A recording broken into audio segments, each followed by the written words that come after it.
Saskatchewan, you know SaskTel because we're everywhere. Because being everywhere keeps us connected to you. You are what matters most. With SaskTel sponsorships, we get to be a part of your community. From the dance competitions, to the rodeos, to helping discover and embrace technology across the province, we're here with you and we're here for you. It's easy to get started. All you need to do is apply. Every year, SaskTel contributes nearly $3 million to approximately 1,000 nonprofits, charities, associations, and events in more than 200 communities across Saskatchewan. So keep dancing, keep laughing, keep discovering, and we'll be there to help, to lend a hand, and join in the fun. SaskTel cares. Always has, always will, because we are dedicated to our home. To apply for sponsorship, visit sastel.com/sponsorships.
So looking at the slash double here.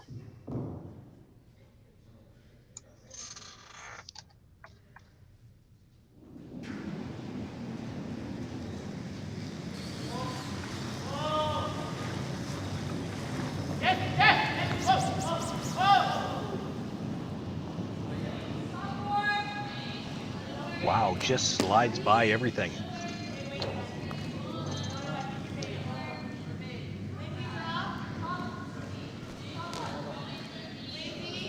Chance now for Yannick Schwaller to try to draw in sit 3.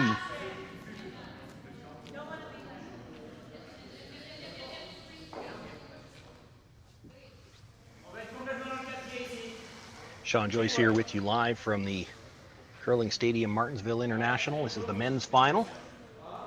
Yannick Schwaller, his team out of Switzerland, playing against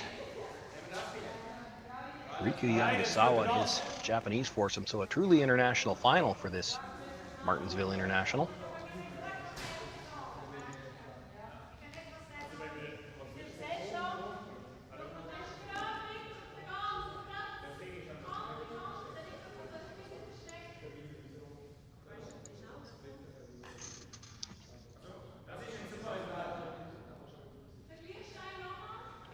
First thought was to come around now, a little bit of a discussion as he meets up with the front end.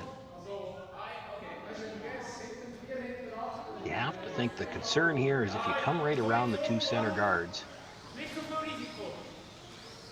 Yanagisawa simply follows you down. Even if he's only second shot, he takes away those other 2 stones.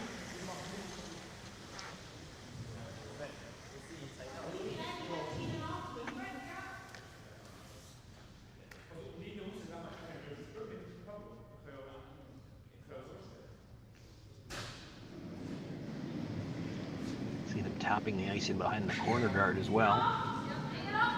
Discussion there might be, can we get one here? Do you play through the court or would you go wide around the outside? Could go wide to the open side. They're looking at that as well. You might make a double over there, but then you've still got your chance for 2.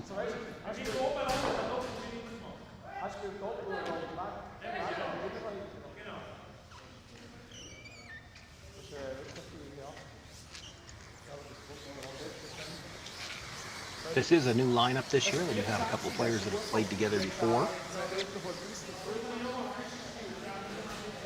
Pablo Schott is the lead. The second, Sven Michel, and the 4th rock thrower, Benoit Schwartz, have played together before. Yannick Schwaller, Skip, throws the 3rd stones.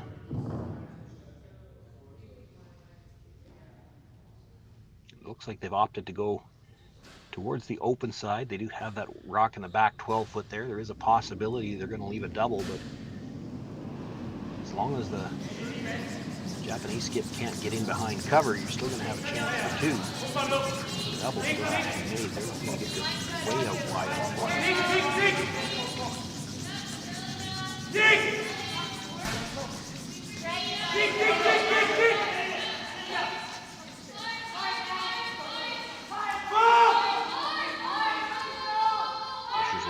all the way down, and looks like they will get just a piece of the 12 foot, enough to sit 3 for now. And boy, that's maximum separation if you're worried about him trying that double.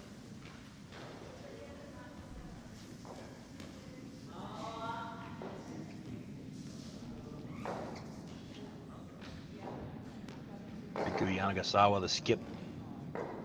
Tsuyoshi Yamaguchi, the 3rd in the house, surveying the situation. These 2 played together for a few years now. Of course, the roles were reversed last year. Satoshi Kazumi is the lead, and new to the team this year, second man Takiro Yamamoto.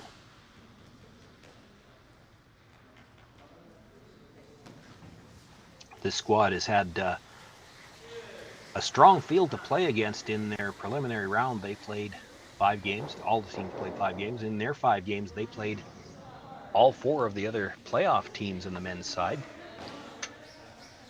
Came through the preliminary round with a record of 3-2. Their 2 losses were against Colton Flash in their first game and Steve Laycock in their final game. So far in the playoffs this morning, they got a chance to play Steve Laycock again in the quarterfinals. Got their revenge there. Got their revenge against Colton Flash in the semifinal just about an hour ago. Played Schwaller on Friday morning. They were victorious there and looking to go 2-0 against the Swiss, but in a little bit of trouble here in the first.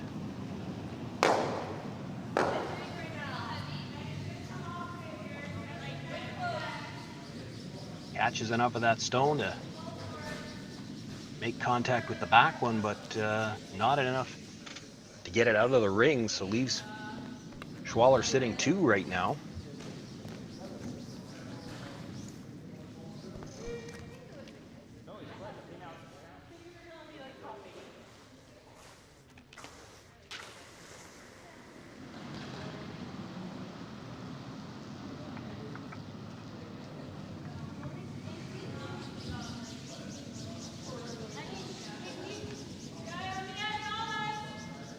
Benoit Schwartz, the 4th stone thrower. Now they're going to come around the center. Of course, if you went to the wings now, you might see Yanagasawa come down to that back stone and take your end away that way.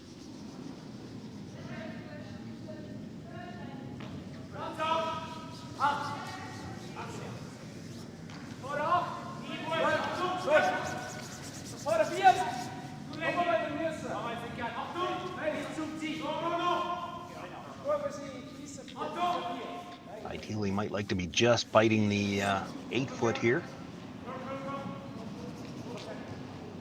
You come into the top 4, you're going to see Yanagisawa try to come around and freeze on top of you.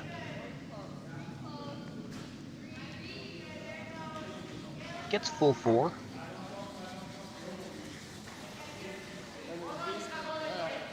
So if Yanagisawa does make the freeze, you're still going to have the edge of the 4 to draw for your 2.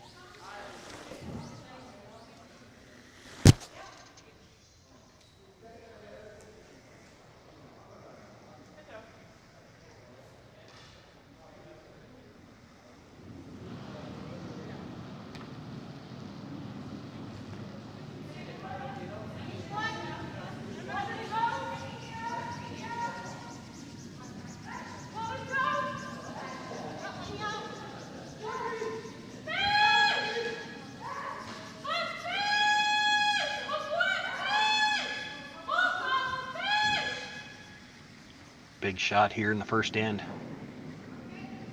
Yanagasawa without last rock.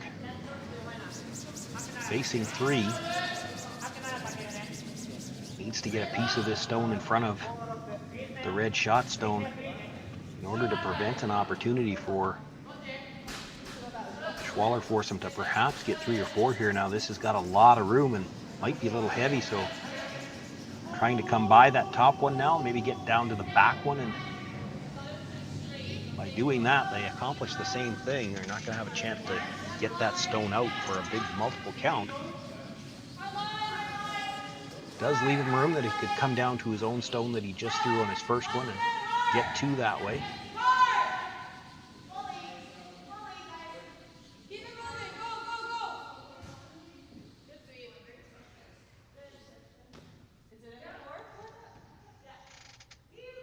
A little bit fortunate there for Yanagasawa if he ever rubs off that shot stone at the top of the 4-foot. Could have left Schwaller the chance to hit for 4. As it is, it's a draw for 2. Pressure's on this right away.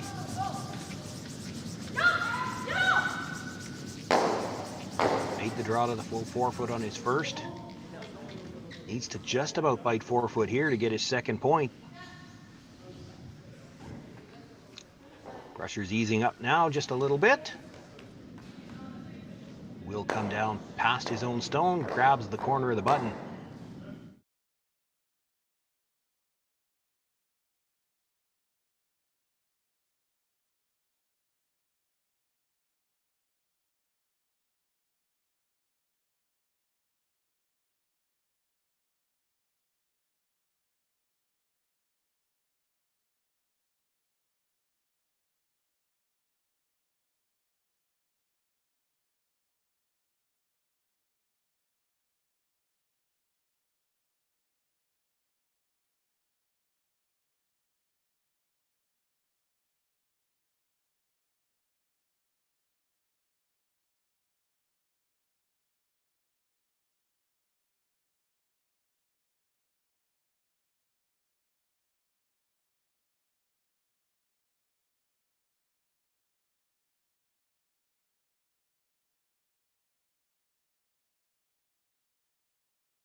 Saskatchewan, you know SaskTel because we're everywhere. Because being everywhere keeps us connected to you.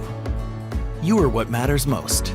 With SaskTel sponsorships, we get to be a part of your community. From the dance competitions, to the rodeos, to helping discover and embrace technology across the province, we're here with you and we're here for you. It's easy to get started. All you need to do is apply. Every year, SaskTel contributes nearly $3 million to approximately 1,000 nonprofits, charities, associations, and events in more than 200 communities across Saskatchewan. So keep dancing, keep laughing, keep discovering, and we'll be there to help, to lend a hand, and join in the fun. SaskTel cares. Always has, always will, because we are dedicated to our home.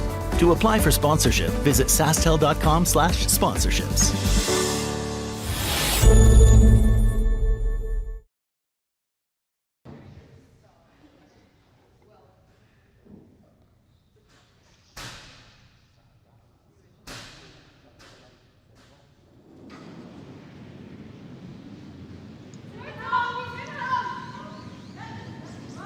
Yanagisawa asking Kazumi to come down probably just tight by the center guard, clip that stone at the top of the 8-foot, roll the shooter over towards the corner guard.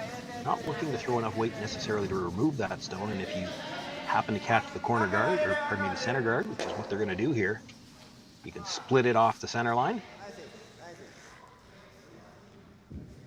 So a couple of options with a shot like that. Gets that shot rock in the top of the 8-foot open now.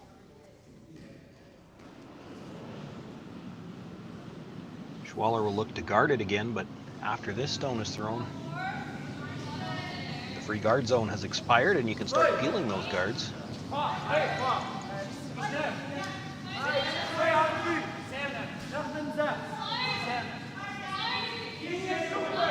out of the sweepers yet. I see one hand up. That's usually maybe an indication it might be a little warm.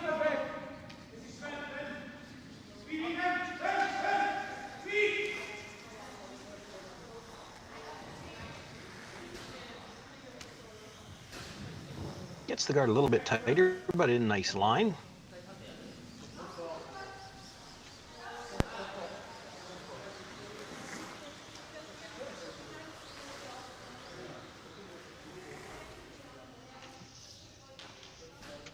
So able to remove these guards now, so going to look to run it through. Try to catch the stone at the top of the 8-foot.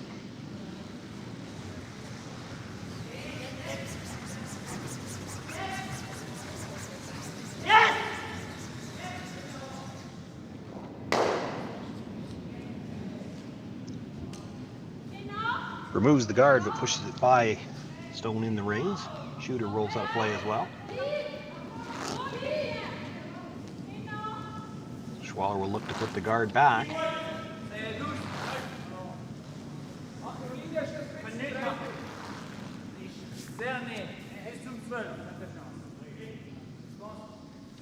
Nothing out of the brushers again.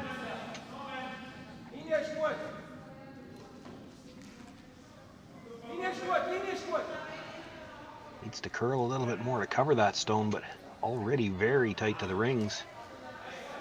Stops just short of the 12-foot. Those two stones a little closer together now. Perhaps another chance to play it as a run through.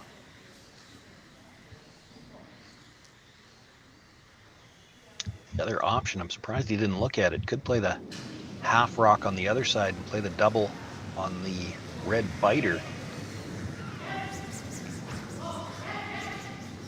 Might have still opted to play this anyway. I'm just surprised he didn't look at the other option. Makes the double. His shooter stays right there.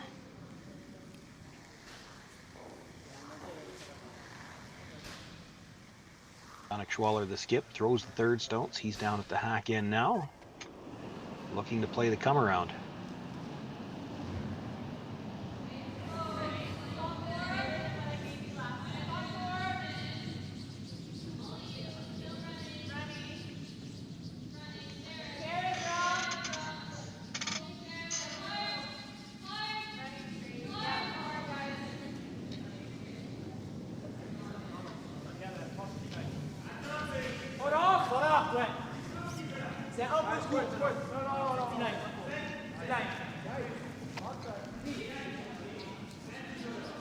Still has a lot of room by the guard. Rushers now switched, looking to get a little extra curl here. And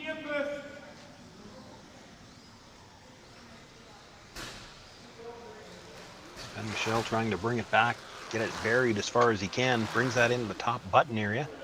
Probably about half behind cover.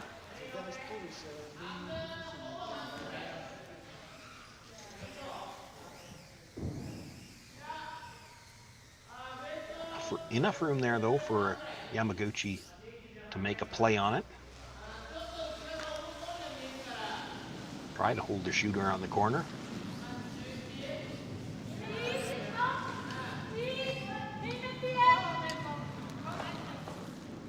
It is a blue guard. You could try running the guard back, and even if you're pretty close to the nose, anything that rolls to the right as Yamaguchi is looking at it.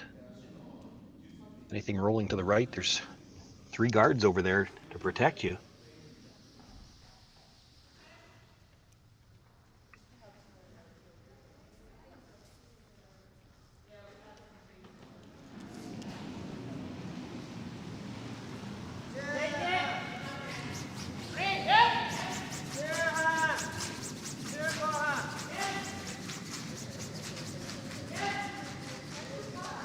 This is really curling. They're going to have to go to get by the guard. And I think we had a burnt stone there. Looked like one of the brushers might have touched that stone, perhaps when he was trying to lift up his brush, actually. So that one comes off.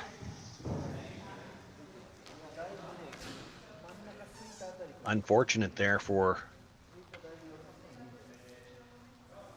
this Japanese foursome, because even with the fact that it didn't look like they were going to get the result they were looking for, chipping that guard out of the way would have at least opened it up for the next one. Now you allow Yannick Schwaller a chance to play a second guard on that stone at the top of the forefoot. And you might have to play some kind of double peel.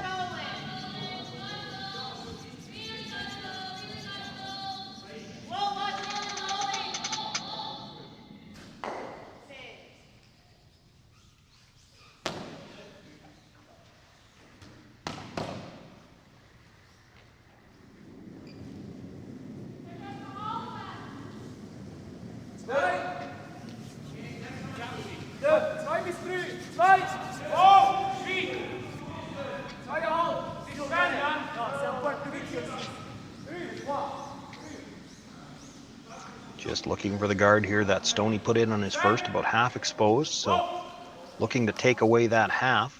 Might like to overlap the guards just a little bit, so there's no run back. Puts that dead in line to the shot stone.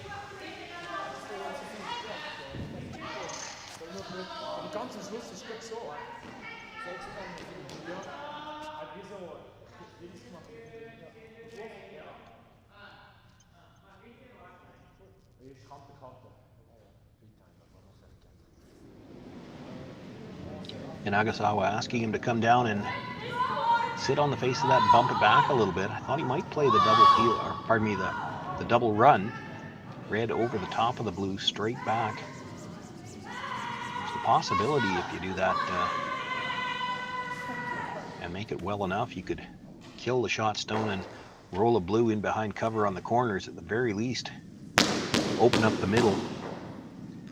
One thing we've seen all week long, it is very difficult to guard an existing rock with just one guard right now.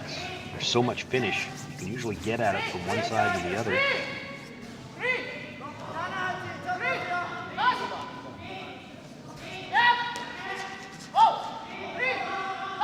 Gotta get close to the nose here. You don't want to bump out into the open. Finishing nicely now. Wow, big finish there. Gets the tap. Does not move it far enough to be shot rock, however.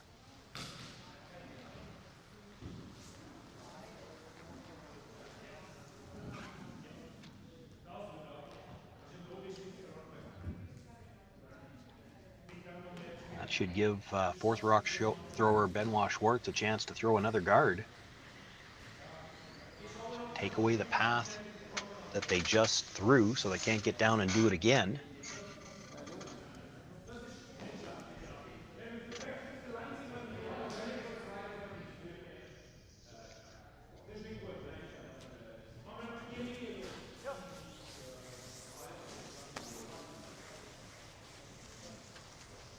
Saw Yannick kind of indicating anywhere in this line right here, take away that same path.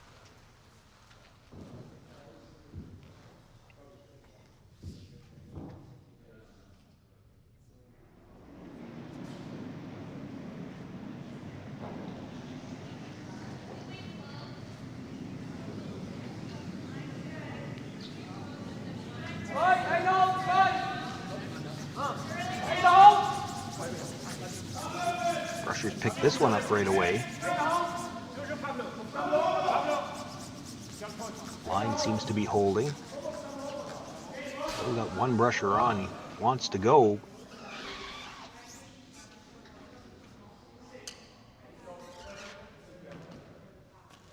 Actually, at the end, I think they were hoping that maybe it would bump off that, or maybe should have been hoping it would bump off that one redstone. It curled enough that Yanagasawa might have room to come down and touch his own up for shot rock.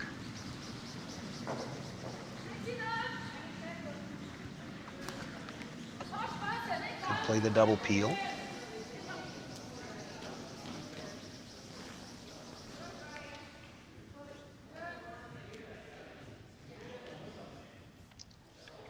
Looking at the run back, you could get that. The guard that he's looking at, if you can run it just by the one outside the rings, you could get it to the redstone. Probably sit two.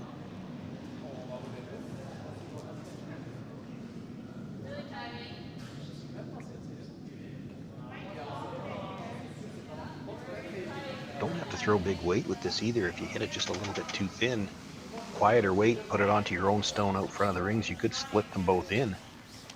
And shot stone would be accessible then. Might put a little pressure on Schwartz with his last one.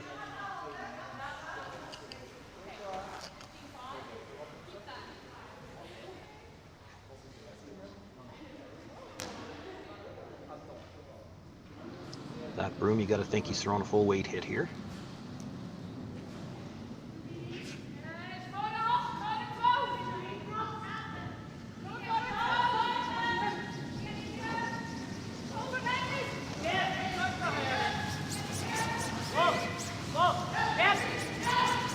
Let's hit this just a little bit off the center line. Makes the hit, drives it by his own. Just catches the stone at the top of the forefoot, but still able to make contact with shot rock. Drives it out the back, and the shooter, I think, hung around for second shot. Even with that little rub on the stone at the top of the forefoot, doesn't push it out from behind cover.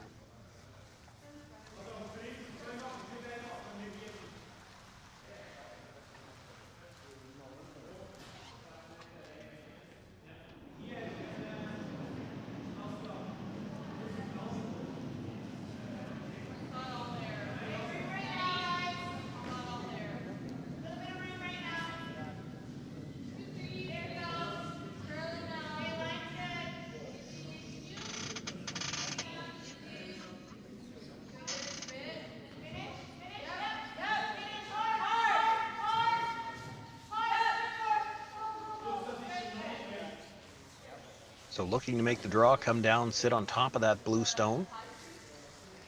Sit for second shot and make it difficult for him to get his deuce. Certainly wouldn't leave him an opportunity, I don't think, for any more than two.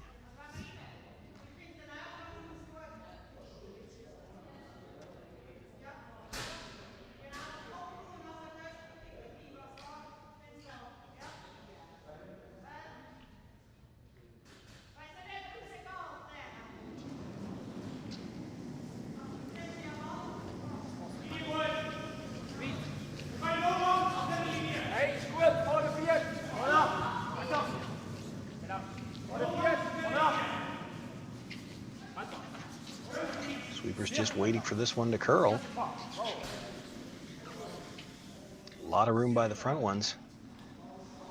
This might be a little strong. You can't bump off out into the open. Comes down, nudges it a little bit, but keeps his shooter in behind cover.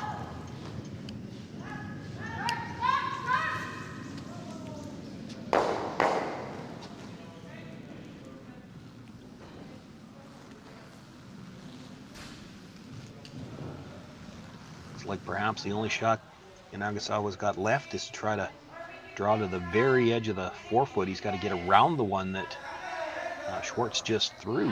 So having to put the broom way out in the weeds.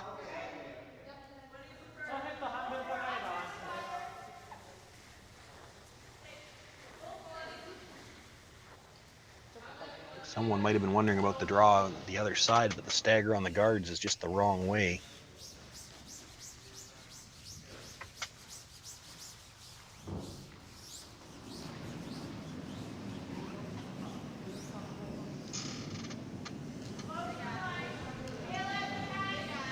Sitting one, this is a chance to draw for two, but always a bit of an adventure when you have to draw this wide. They certainly haven't done it this early in the game. Probably didn't throw this wide in practice either. So guessing a little bit.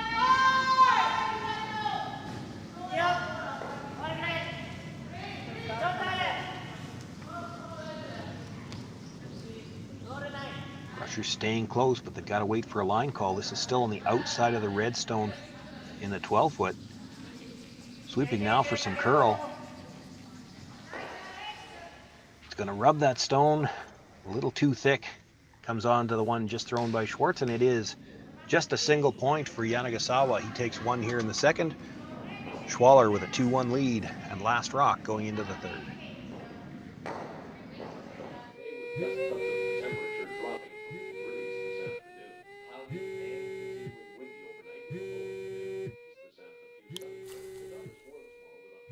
For victims of domestic abuse, fleeing may mean leaving everything behind. There is hope. SaskTel provides brand new cell phones so that starting over is possible. Learn more at SaskTel.com/fresh start.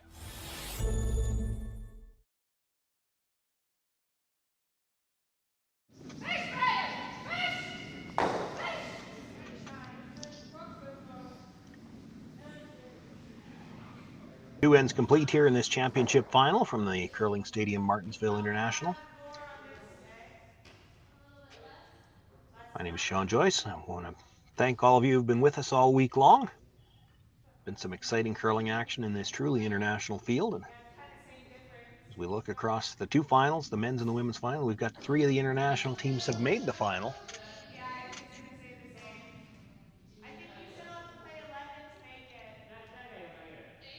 Savannah Tirinzoni from Switzerland playing against Clancy Grandy in the women's final as well.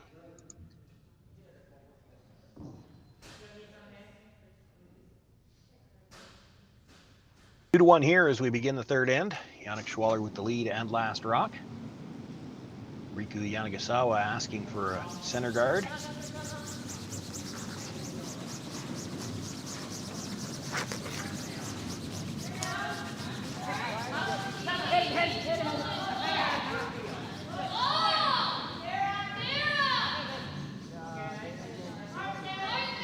They've been looking for that a little bit tighter, but when they decide that it's going to come up short, they pull the sweep off. You might see them throw a second guard regardless now.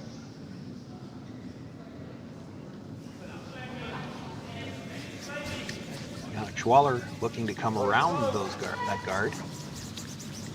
Might see him in an even end, still throw a corner guard, but he's already in end management mode. Ideally, you'd like to have last rock in the even ends if you could. He's going to throw this one right in the rings to the middle and see if he might be able to work this end for a blank.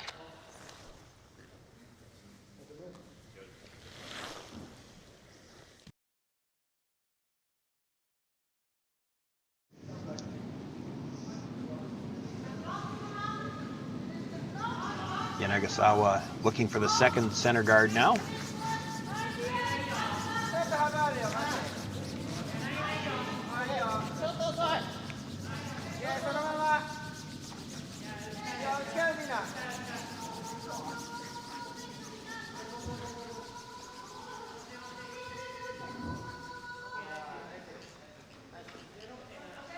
Gets the second center guard. Would have still liked it a little bit tighter, but they are pretty well in line.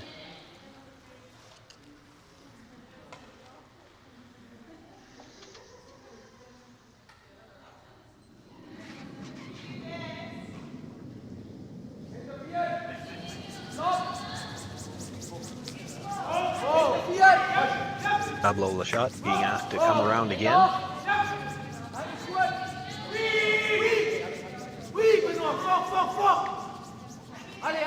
In off his own this time.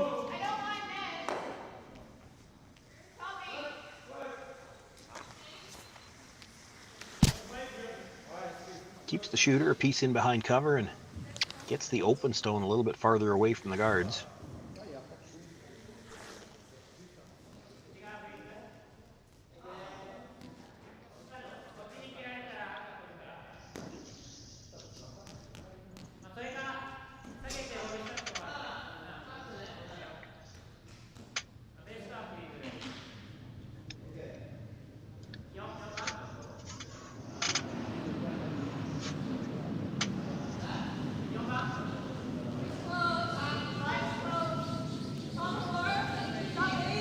Yamamoto being asked to come down and sit on the stone that's partially in behind cover.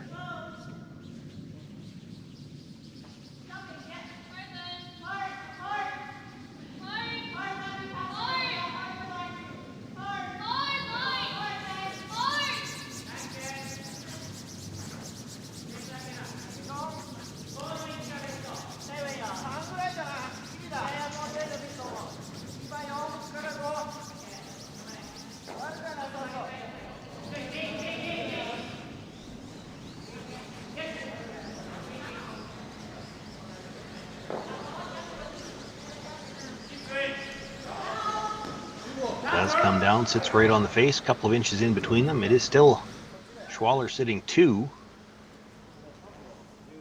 There are more rocks on that center line than he'd like to see. Asking Sven Michel to maybe do something about that. Gets 1, gets 2. Loses the one of his own on the side of the 8-foot. But does clean up the 2 center guards and rolls the shooter over for a corner.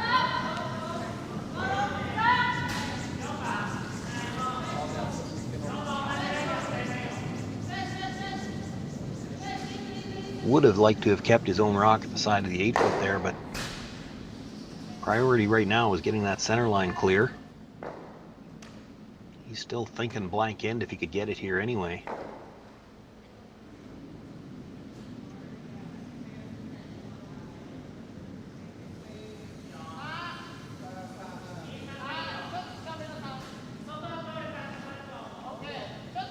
Yanagisawa doesn't want to let him have that blank, throwing the guard here.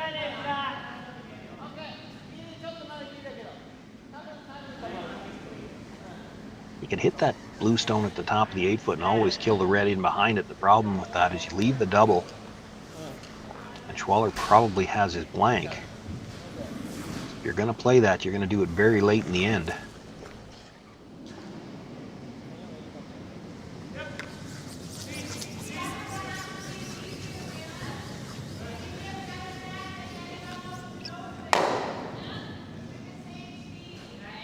For now, you throw the guard. Schwaller plays the peel.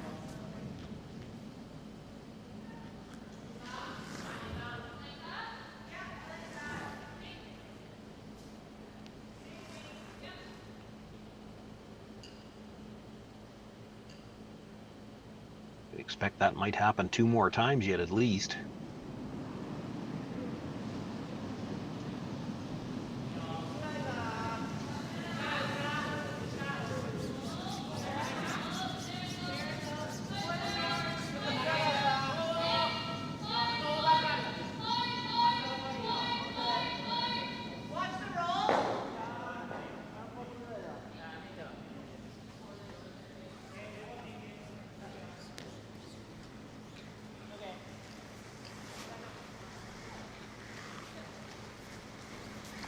Guard over curls a little bit, but it is the stone that bothers Yannick Schwaller more than the one in the ring, so going to make a peel on it again.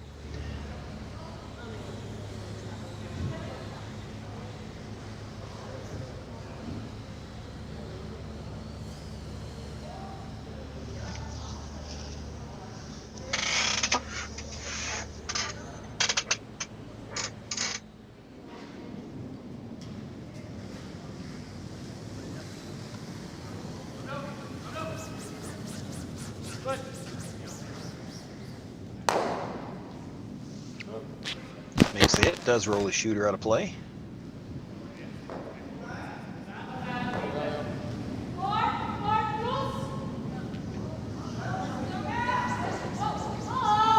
So the question now, do we throw one more guard, or do you want to come and sit down on top of it again? Could play the hit. I tend to think you throw one more guard. He's probably still peeling.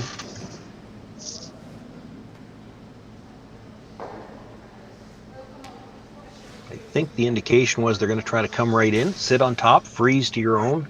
You want to leave the 3 stones in a line so that any hit attempt, the blue stone that's sitting there right now won't be able to go anywhere. It'll be just squeezed in the middle.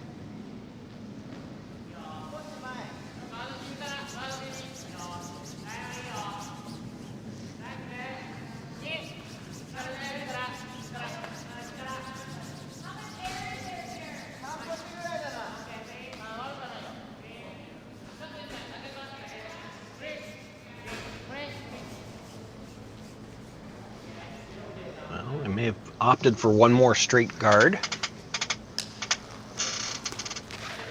So decision time now for Schwaller. You know, if you just peel it out one more time, they're going to do something with the stones in the house.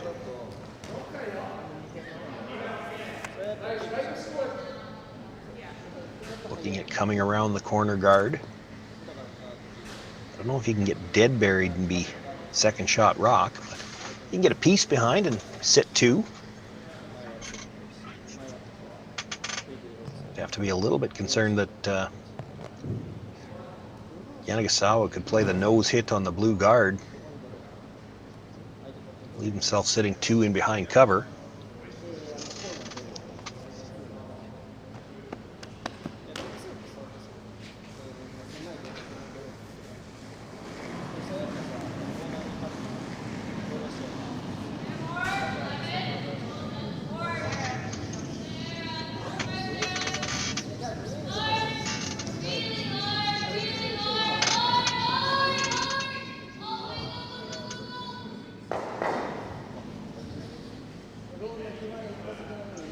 They are playing the draw, looking to come just to the edge of the 4-foot.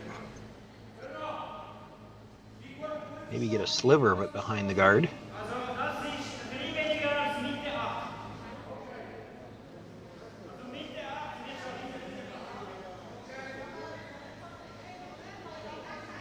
Thinking here, you want to be in a position where if Yanagisawa does play that short run back and makes it, he won't be in the 4-foot, so you'd like to have shot rock with this one if he makes that.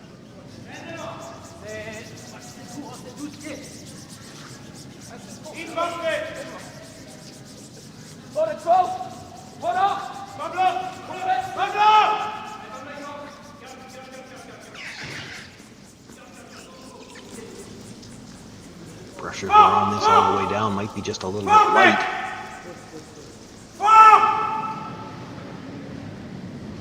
Gonna grab full 8-foot, but appears to be third shot for now.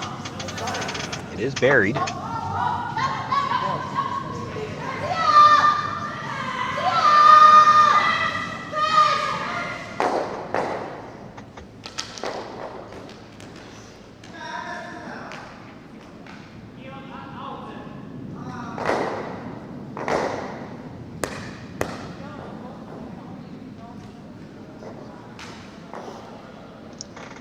That indicated possibly playing off the stone that was just thrown, but from the hack end, you can't see that stone. It's buried.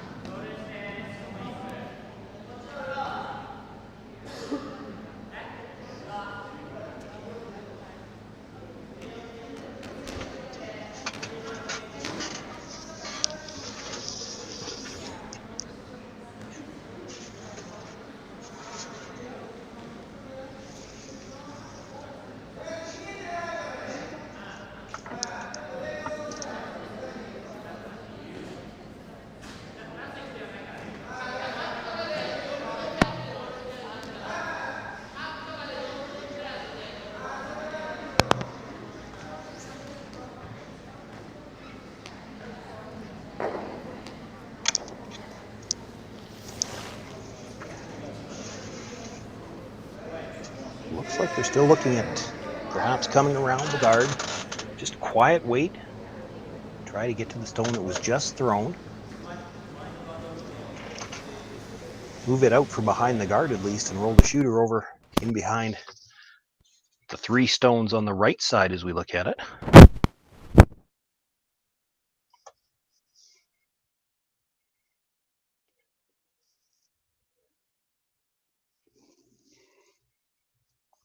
Certainly all week long there's been plenty of finish on this ice.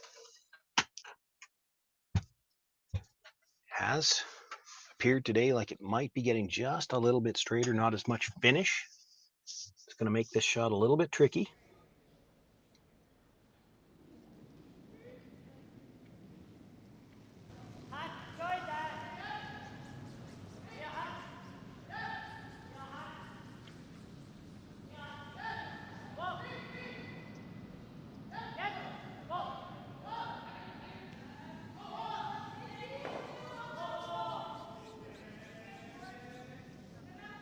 Gets by the guard, now sweeping for that last little bit of curl, makes the hit. But going to roll just a little bit too far out into the open.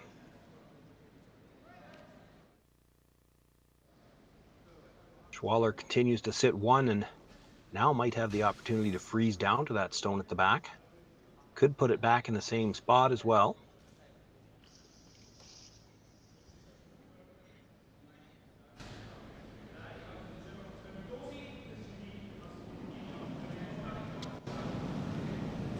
You might be concerned if you froze down to the back one, you might see Yanagisawa follow you down. If he can get to the inside of it, might take your end away.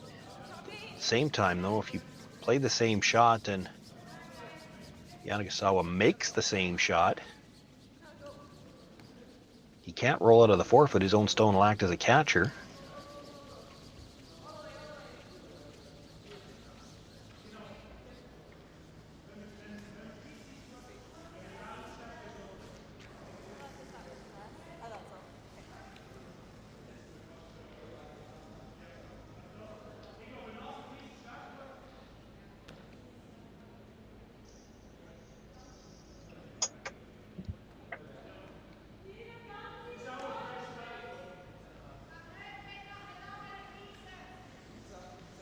So it looks like they've decided to come down to the blue at the back of the 8-foot. You don't actually have to come down to it. You could, as long as you get tight so that there's not room to hit and roll under, you could stop right on the tee line here. And there's probably no chance for Yanagisawa to draw, get to the inside of your stone. It's going to be all about weight. Want to throw this where your brushers can take it at the end after it started to curl and place it where they need it.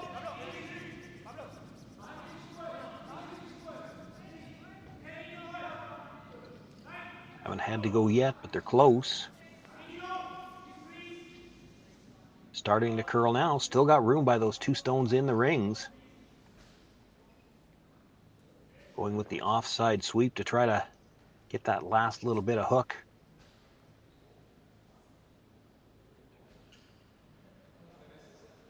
Looks to be edge to edge. The 2 stones at the top of the house. So tough for Yanagisawa to get to the inside of that. Looking at it from the overhead, if he sits right on the face of the red that was just thrown, I don't think he would be shot rock. He'd have to get to the inside of it. So he's looking at the run back now. Nose on the guard. Right onto the blue at the top of the 8. And the blue-red combination might be lined up to clip that red stone that was just delivered. And with that little bit of separation, might be room to double them out.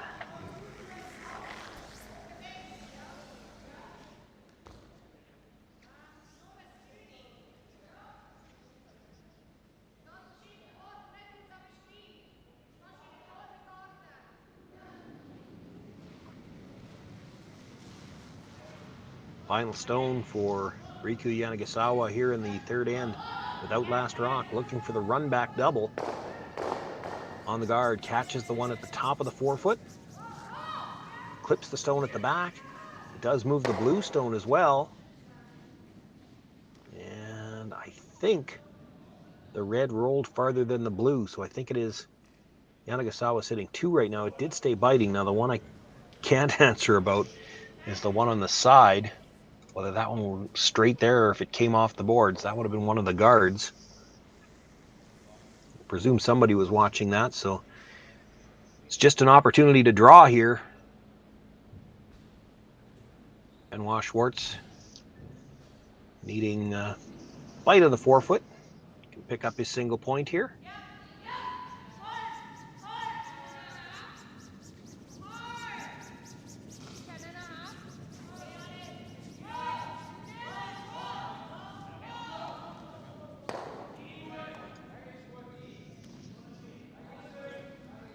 Sweepers are staying close to this one. That's usually a good sign for the weight. They need to put this close to the tee line. He's going away from the center line, so the farther this travels, the farther it gets away from the forefoot. Comes down, puts it right on the tee line, does pick up his single point. Yannick Schwaller with a 3-1 lead over Riku Yanagasawa after 3 ends of play.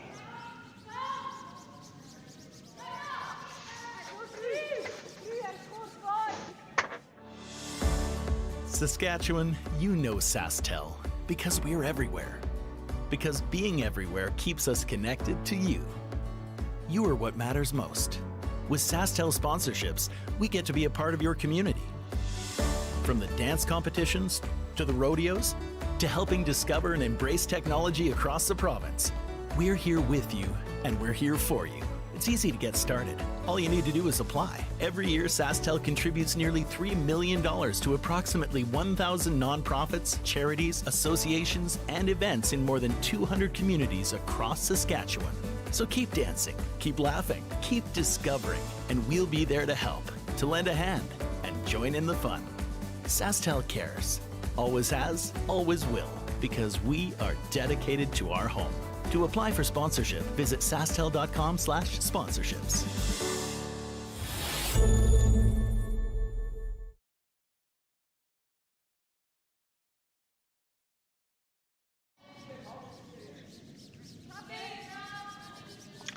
Well, Riku Yanagasawa has been making big shots all day long. Made another big one in the third end. A run back double with his final stone to take away what looked like a chance for at least 2 for Yannick Schwaller. He has to draw for 1. Still, that gives Schwaller a 3-1 lead as we play here in the 4th end. They bring the first stone in to bite the top of the forefoot. And now Kazumi being asked to throw the corner guard.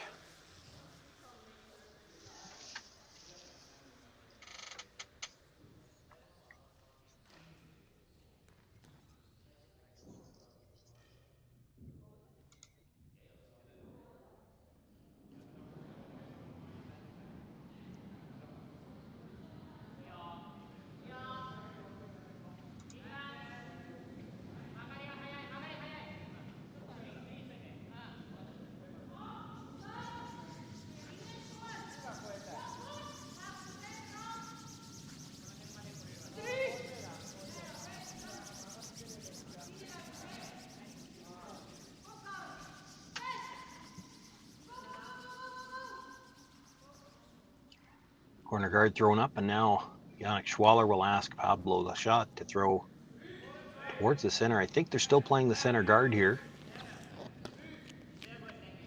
A little later on in the game, some teams will throw a second one into the rings. These guys obviously have it figured out what they're going to play. I didn't see him gesture.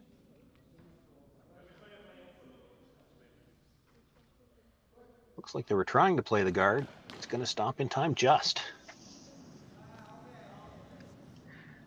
Does not get dead lined up to the stone in the rings, however, and Yanagisawa now going to try to use their corner guard, play the come around. We have seen him when the rocks are dead lined up, make a play on the 2 in the middle, but he's got access to shot rock right now.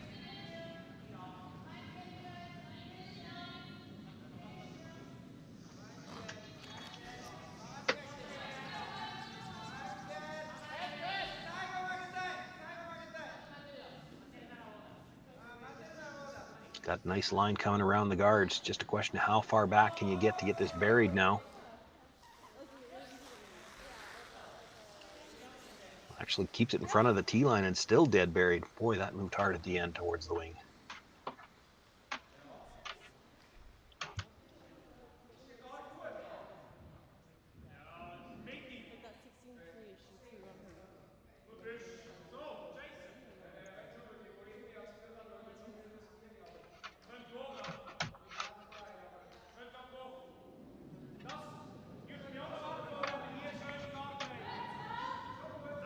Schwaller's first indication was to play the center guard.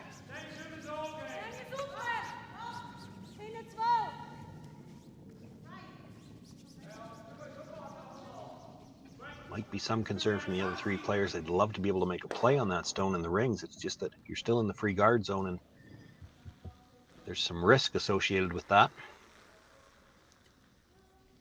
You play the guard, you make sure you're going to get something out of this stone. You know that sooner or later Yanagasawa has to make a play on the stones in the middle. And while he's busy with those, you might be able to deal with the corner yourself.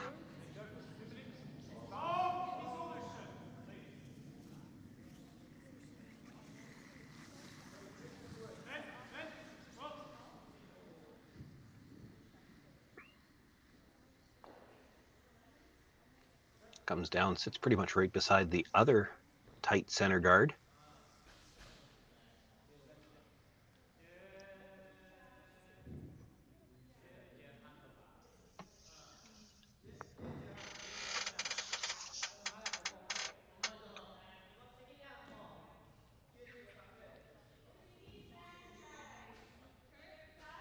Yanagisawa looking at playing the hit on the wider of the two guards. Play the hit and roll over. When your shooter rolls over, the stone you're making contact with might catch the one in the rings.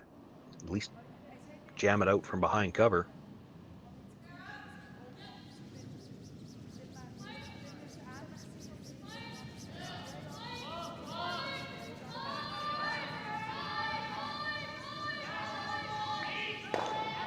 Nothing out of the brushes early. Now looking for some curl.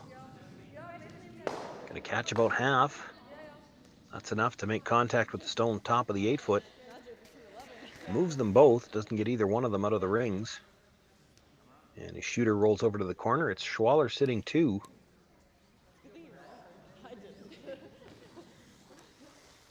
Yanagisawa with last rock here in the 4th end.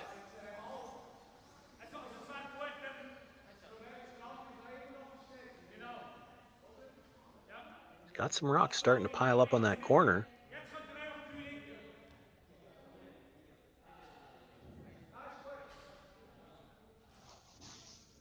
For Schwaller, you've got 2 rocks in the ring, sitting 2, but neither one of them under cover, neither one of them in a position you'd really want it in. So opting to bring another one around the tight center guard. This is the second, Sven Michel.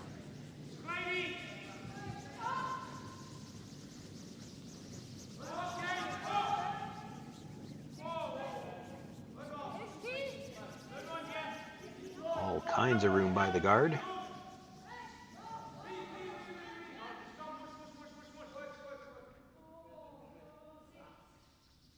Trying to drag it back at the end, get as much buried as they can. Looks like they got just a little bit more than half behind cover.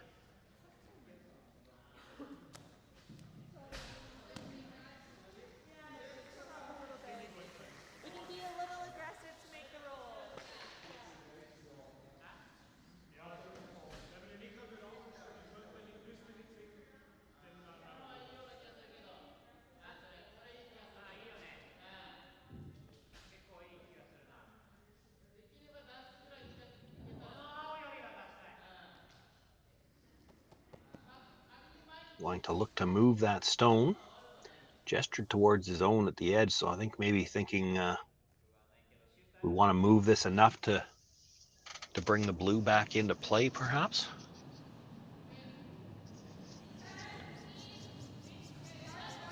There's the indication. He wants to move it just enough to be through the rings. Important to keep the shooter here. He wants perhaps to get shot rock out of the shooter, force Schwaller to have to play it.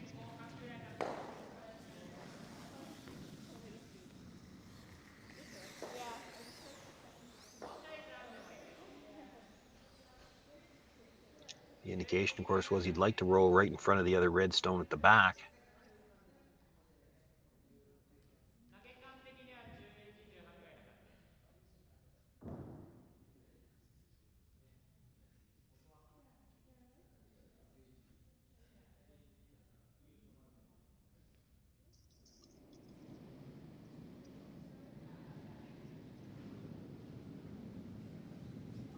Takiro Yamamoto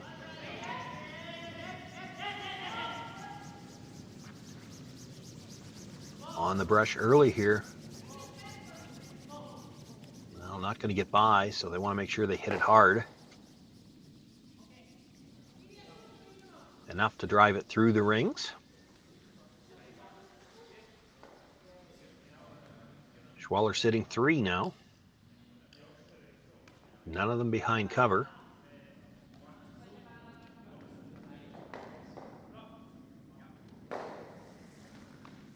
Gonna look to throw a guard on shot rock.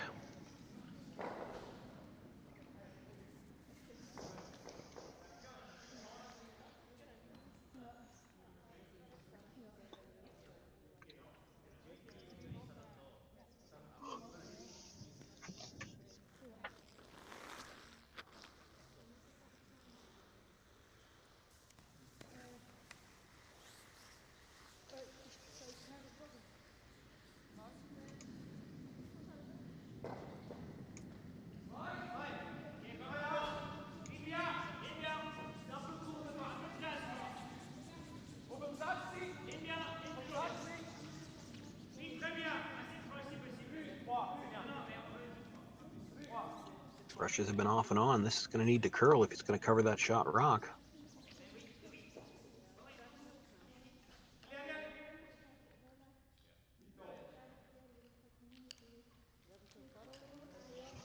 Covers probably 2/3 of it.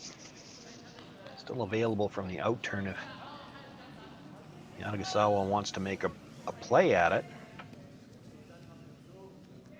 The initial indication was play the run through.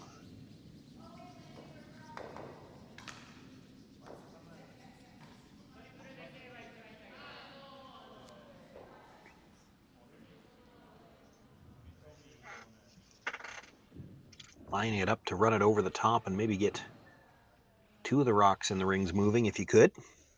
The other thing you might get off this, you're hitting it on the, looking at it from the overhead, if he's hitting it on the right side of the stone, shooter could come across, make contact with the 2 blues outside the rings, and you might squeeze one of those into the 12-foot.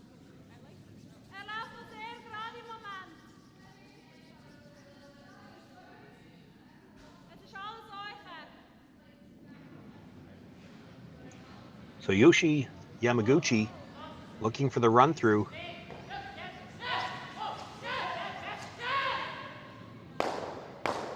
On the guard, makes contact with the stone top 4. Might even have rubbed the one at the back, but doesn't move it very far. It's still Schwaller sitting 3. And the shooter didn't roll very far either.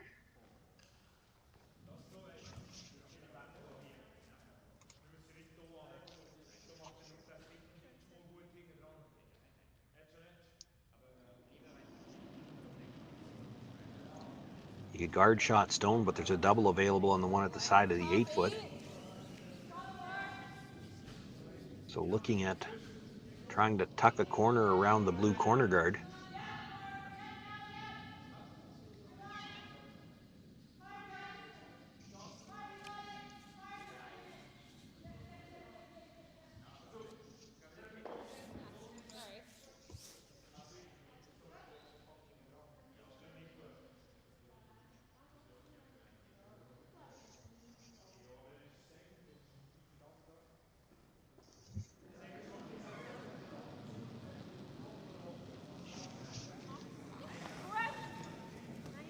Of course, do not have mics on the players.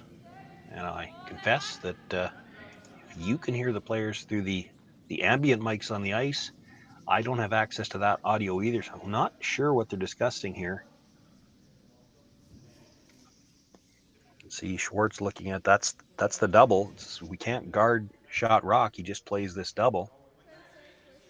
Going back to the initial call, which was to Tuck a piece around the blue guard.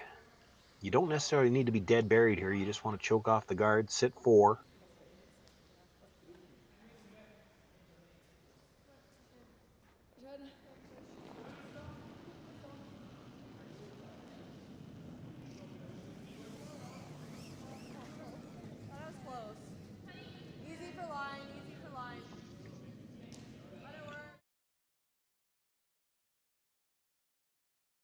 Very good position to get the force.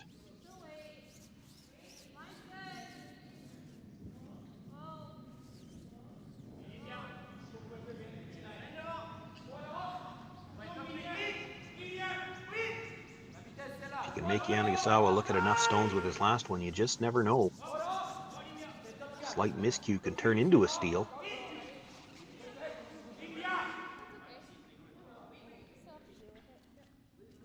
Nice line coming by that tight blue corner guard.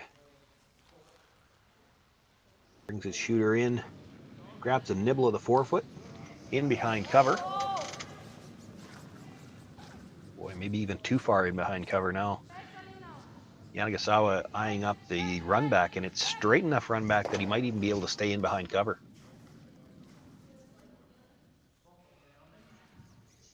You were only looking really to tuck a piece. That moved pretty good for them at the end.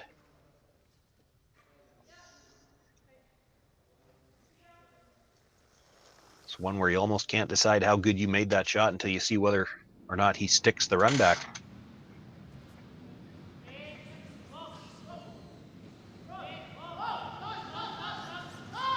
Yamaguchi looking to drive it straight back. It's going to be just a little bit on the high side. Clips 1, clips 2. Spins out the top of the house. Still leaves 3 Schwaller stones. All biting the 8-foot. So now if Schwaller was to make a similar shot, get tucked in behind, the blue stones out front are overlapped. They might not have any kind of run back available.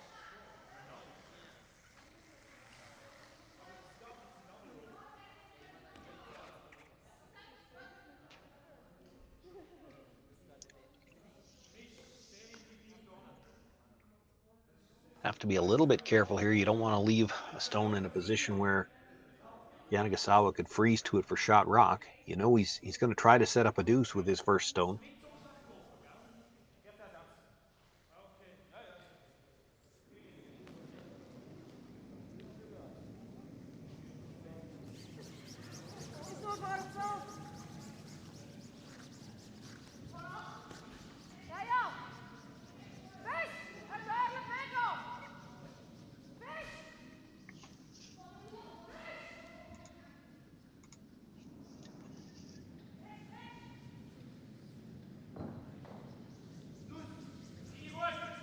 The fourth thrower is Benoit Schwartz. Looking to do what the skipper just did. Come in around the blue corners. Just a piece this time would be ideal.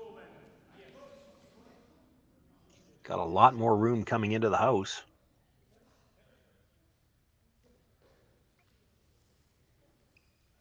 And comes to rest just biting the 8-foot, sitting 4.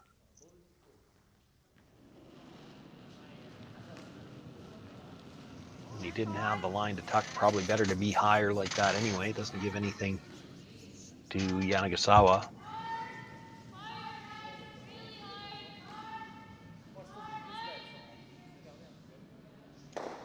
So looking to freeze to shot stone at the back of the 8-foot.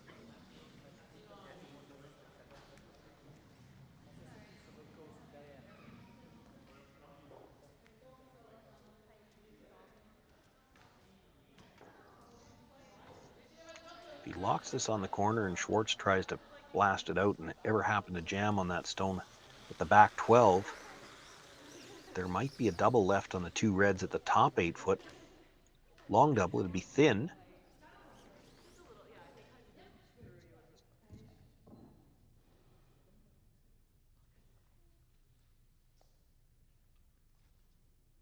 So if you could put a good freeze on here and leave yourself some angle where it might jam onto that red on the side, backside of the 12-foot, there's No guarantee that Benoit Schwartz will just be able to blast this out.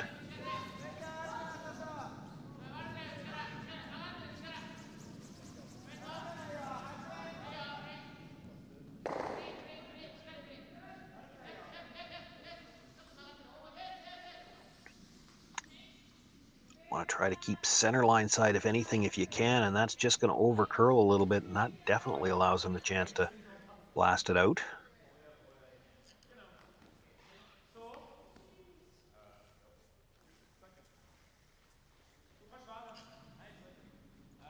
Nose hit works. You could play the big roll towards your own stone at the back. You just don't want to kill it and roll out, but if you roll right into it, you're still sitting 3, and then there won't be anything really to use as backing for a draw.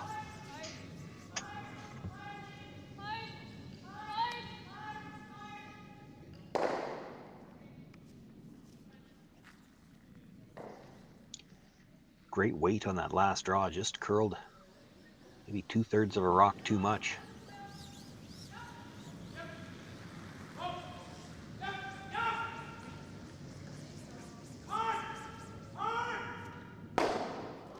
Schwartz comes down, makes the hit, does roll towards his own stone, sits right on top of it. Does sit 4.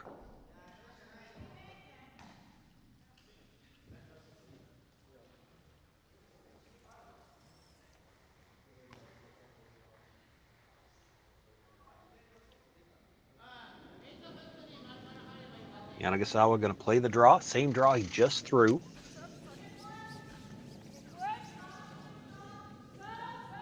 Needs full 8-foot, pick up his single.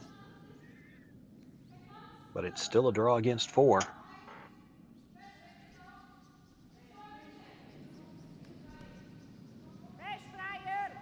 And really, with 3 of those stones around the outside, all pretty equal, this is either going to be a score of a single point or it's going to be a big steal.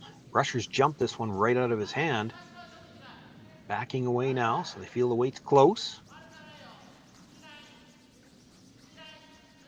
Pretty close to the same line he had on the last one. They pick it up again at the hog line. Good judgment by the Brushers. They bring that stone into the top of the 8-foot. He does pick up his single point. Yannick Schwaller will take a 3-2 lead and last rock into the 5th end.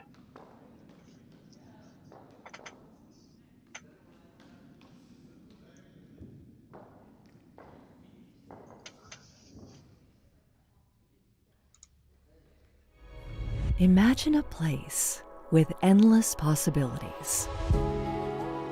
Imagine a place where people come together to build families, businesses, and communities. Imagine a place where small-town values and progressive qualities are in perfect harmony. Imagine a place rich with so much vitality. Imagine your future in Martensville.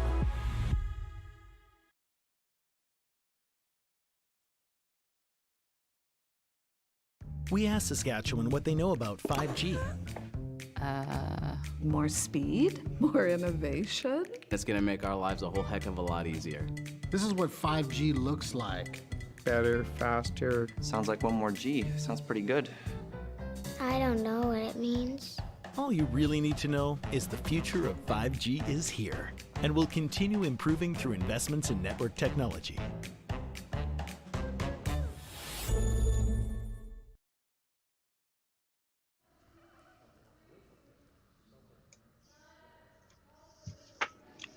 Sean Joyce here with you live from the Curling Stadium Martensville International. The men's final, Yannick Schwaller with a 3-2 lead over Riku Yanagasawa. As we begin play here in the 5th end, it is Schwaller with last rock. Yanagasawa looking for the center guard.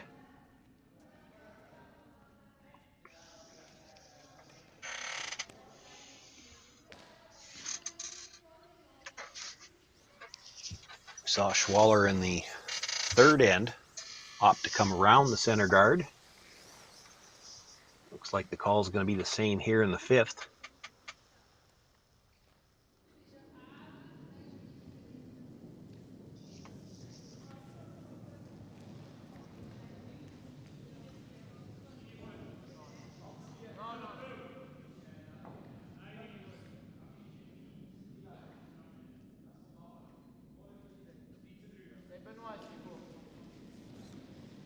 Haven't laid a brush to this one so far. Wants to keep it in front of the tee line. Will stop just in front. Back edge of that stone might even be touching the tee line.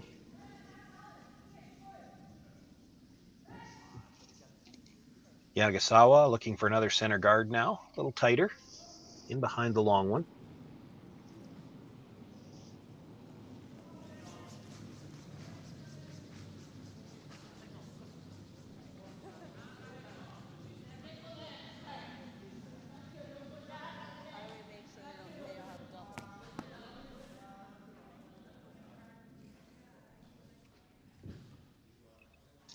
Well, gets another center guard, but still quite long.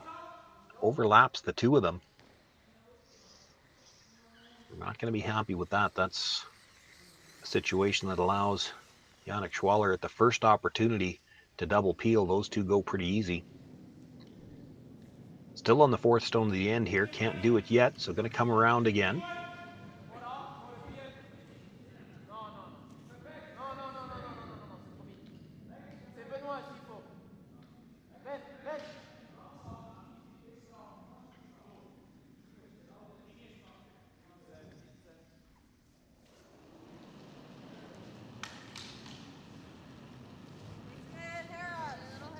This time right around to the top of the 8 foot in front of his first stone.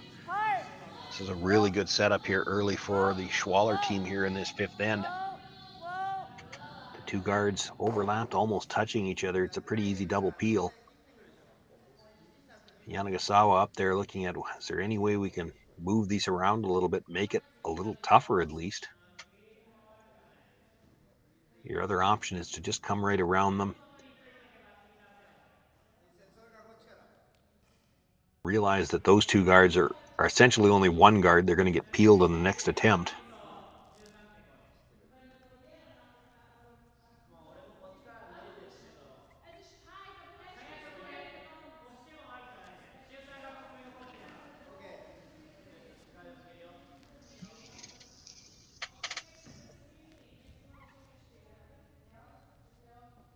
So looking to follow that last stone down, maybe try to nudge it up a little bit, create a wall with the two reds.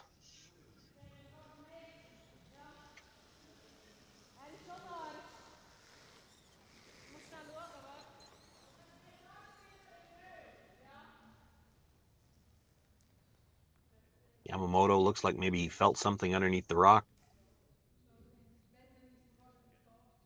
So a little bit more thorough job cleaning it up after you feel something there.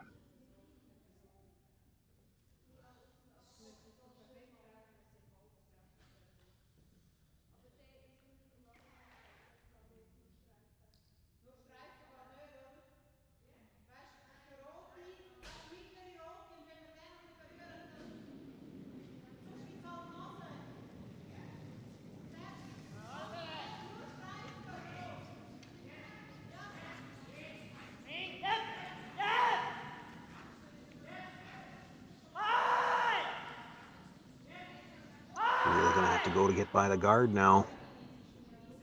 Not going to, just rubs. Staying with it, they do get it into the 12 foot.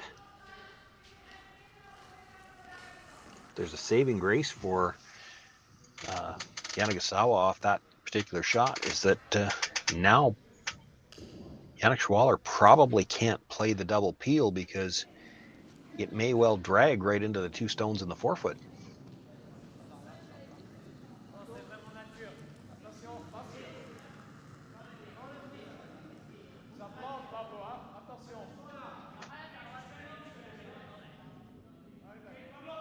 So looking to come around again.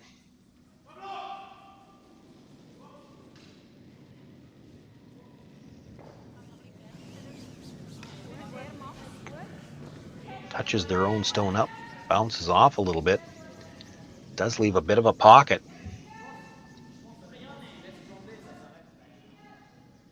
Chance for Yamamoto to freeze in there.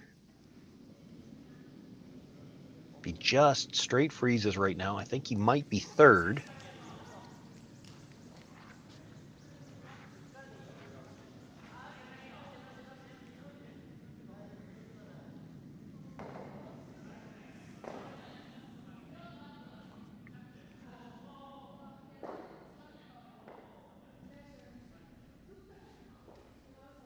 come down, nudge off the stone that was just thrown, and sit on the corner of the other one. It looks to be Schwaller sitting 3, but that blue stone is a problem, and there's no way to get rid of it in one attempt.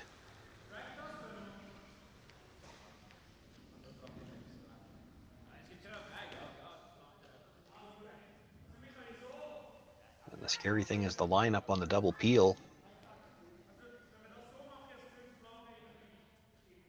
Here you see the indication. We can't hit it on Benoit Schwartz coming down to take a look. Can't hit it on the right side as the thrower looks at it, or it's going to drag back into the stones in the forefoot. So he's looking at playing the double peel from the open side. Hard to get the top one all the way out of the rings. He's just hoping to spin it off the center line. The drag should go the other way, hitting it from that side.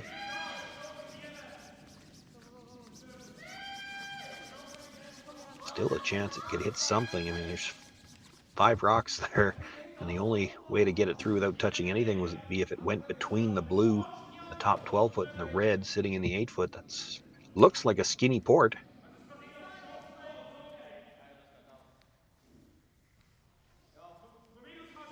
That's what Schwaller's talking about. He could still come off that stone and in. I guess if you were just worried about peeling one, you could just try to pick the back one.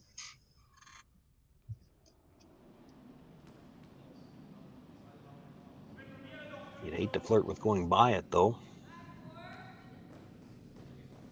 Back to his initial call, gonna play the peel from the open side. At least you know that the stone that's being dragged shouldn't go back into the 4 and the 4 foot. Hard to say how far the other one will go off the line. Didn't get much drag there at all. He hit it fairly close to in line, which at least allows him to put it through the hole. Yanagisawa took a bit of a spill there catching the rock. I don't think he expected it to go through the hole. I think he was expecting to catch it off something else.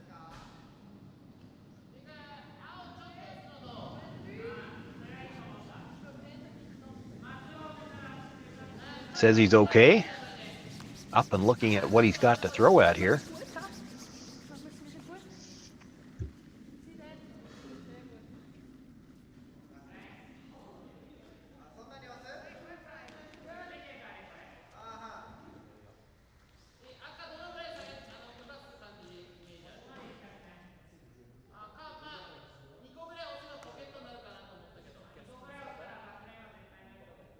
Could hit that blue right on the nose, make the double on the 2 reds, and you could still sit lined up blue onto the red that's shot rock.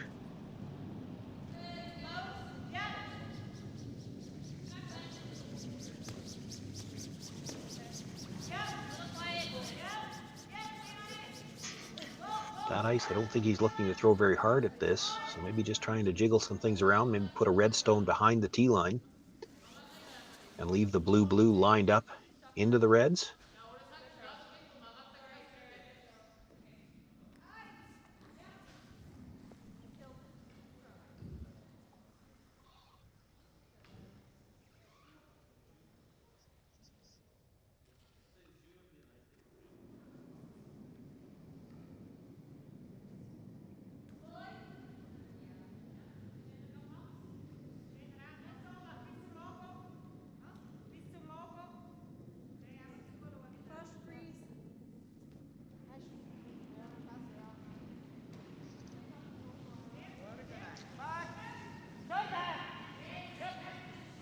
Yamaguchi looking for the tap.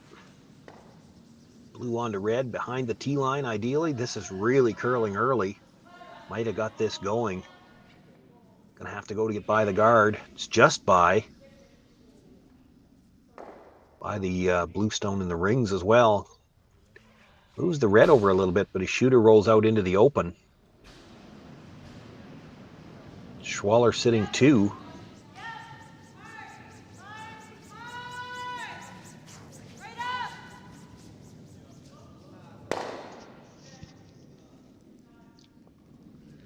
Perhaps a little bit fortunate there for Yanagasawa that when they moved that red stone, they still left the pocket, so their blue stone at the top of the 8 foot, still a difficult stone for Schwaller to do anything with. He could play a hit on the open one and roll across, but then he's got 3 rucks in behind that one.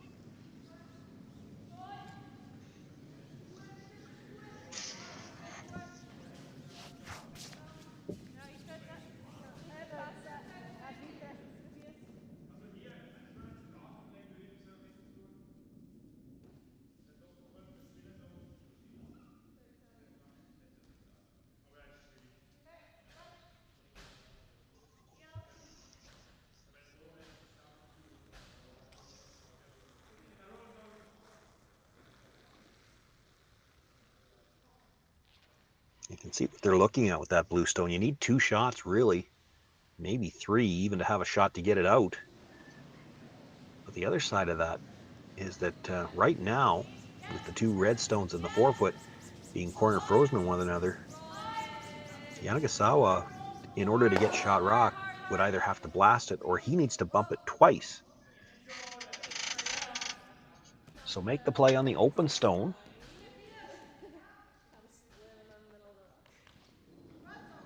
Probably sit 4 off this. Got room to roll a little bit to the outside. You could roll under as well.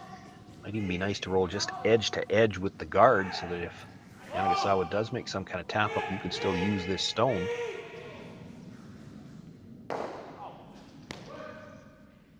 Makes the hit, rolls an inch or 2 to the outside.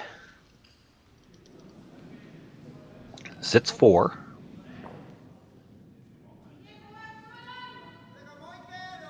Yanagasawa looking to come off that stone into the red at the top of the 4-foot.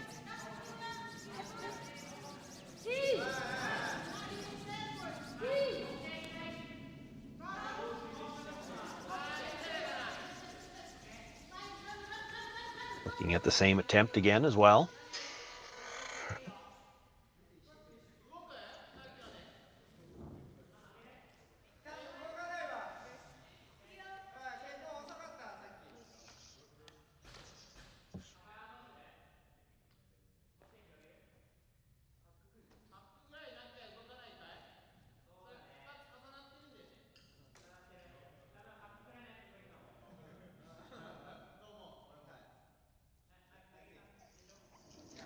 Questions coming from the other end. I think part of the question here is how far do you want to tap this? Because with the stagger that's on them now, you could create a path to get that blue out if you tap this too hard now.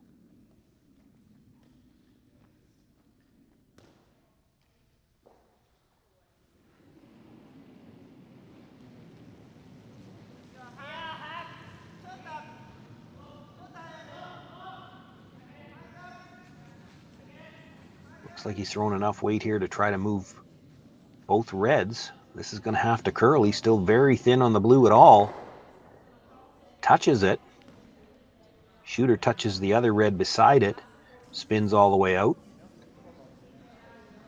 And it's still Schwaller sitting 2. Maybe now has a chance to get that blue stone out. You saw him indicate he could come off his own stone at the top of the 8-foot. Take that one out the side.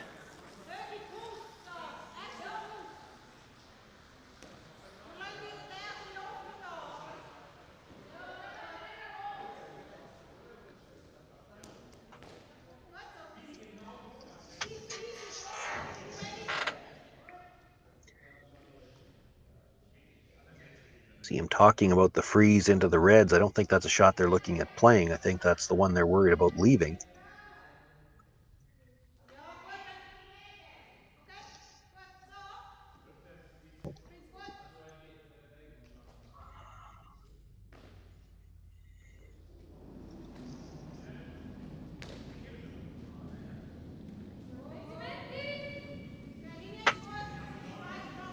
His first indication here was to come off of his own and try to kill that blue stone at the top of the 4-foot.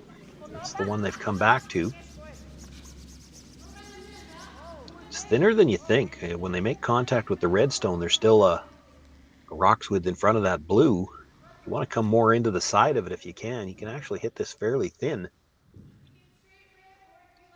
Probably about a third of a rock. Come dead into the side of that rock, push it straight sideways and have your Shooters stay right there.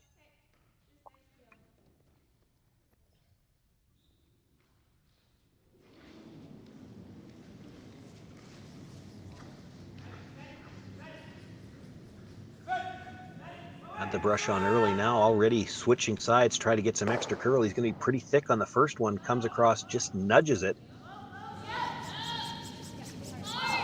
Probably enough to take away any kind of freeze into the pocket, but it's still Schwaller only sitting 2 right now.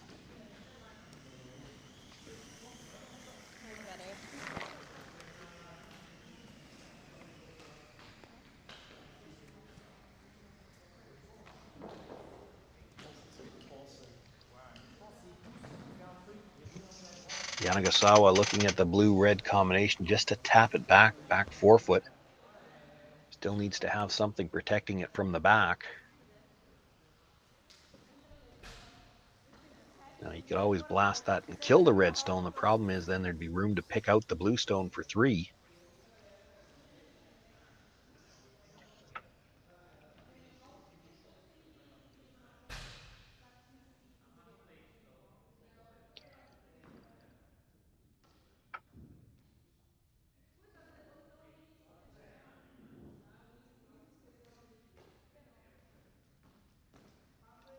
Probably looking to come down, tap the blue-red combination, move that red to the back 4, maybe into the back 8 foot, and then ideally you leave the blue-blue combination lined up to the shot stone.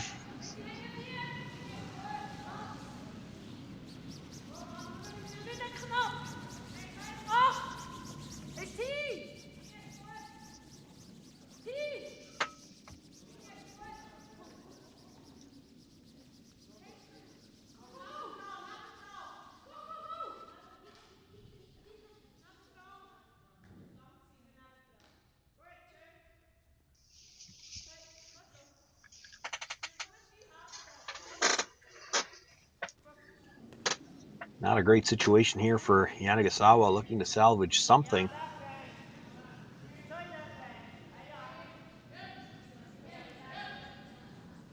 Needs to give himself a way to get in for shot rock. Try to take away this end. At the same time, it doesn't want to leave a chance for Benoit Schwartz to be able to remove his stone. Makes the little tap and probably did move it just a little bit too far. There's room now to make the double. Either moved it a little bit too far or didn't get close enough to the nose because he left the angle where the 2 blues can both fly.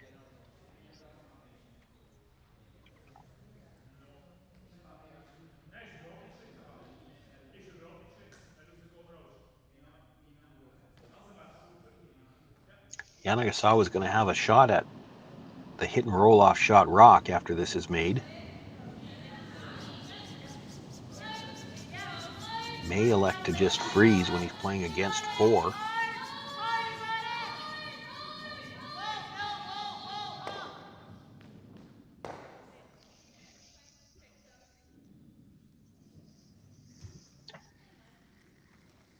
Do think Schwartz, in order to make sure he's got the double and clears the reds, he's got to hit this a little on the outside, so his shooter's probably rolling out.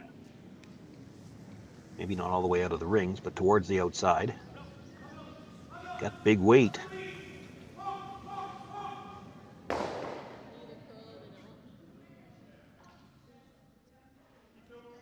Makes the hit perhaps a little thicker on the first one than he would have liked.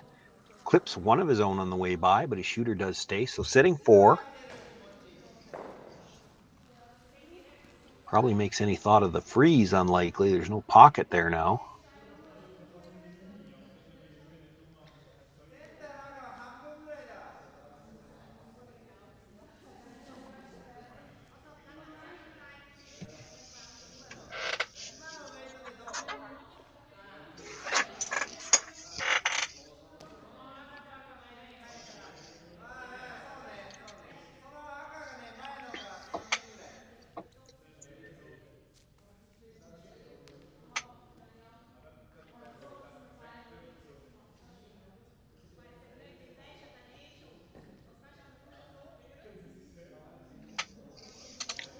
Might be looking to just chisel in off that shot stone. Come down, heavy draw.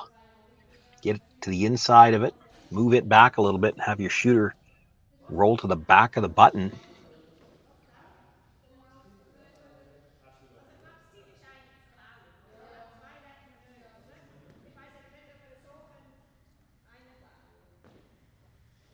And I think with that ice, that's what he's looking at. Might not necessarily be playing to kill this stone. He could.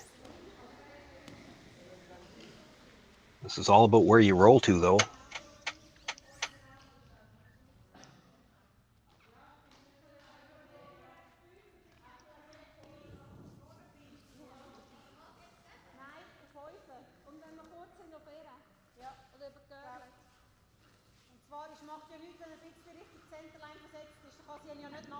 This young man has made big shot after big shot all day.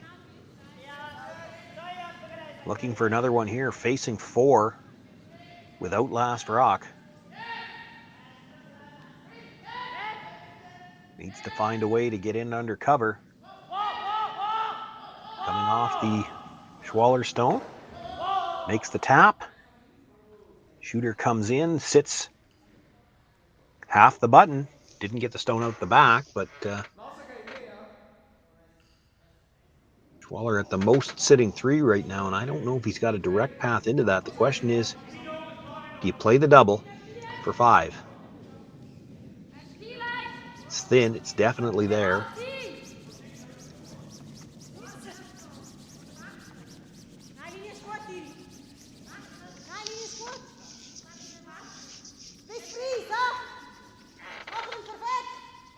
It's a more natural angle if you could play it off your own, but you can just barely see enough of your own stone to make it.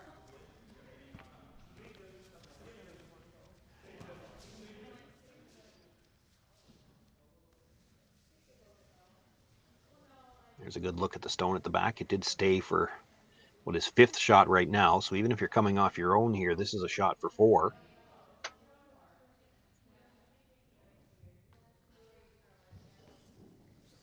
I think they may be opting to come off their own. The angle's a little more natural. You're looking for something just a shade under half, which you can see that much. The other one is so thin, those are really hard to call. Pressure's on right away. He is playing it off the top one, makes the contact, comes across, makes contact with the second one, but dead stuffs it on the rock at the back. And it looks like it's a steal of 1 for Yanagisawa. Dodges a bullet here in the 5th end. Could have been a score of as much as 5. As turns out, it's a steal of 1. We're all tied up after 5 ends of play.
We asked Saskatchewan what they know about 5G. More speed? More innovation? It's gonna make our lives a whole heck of a lot easier. This is what 5G looks like.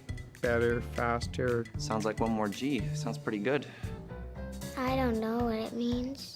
All you really need to know is the future of 5G is here and will continue improving through investments in network technology.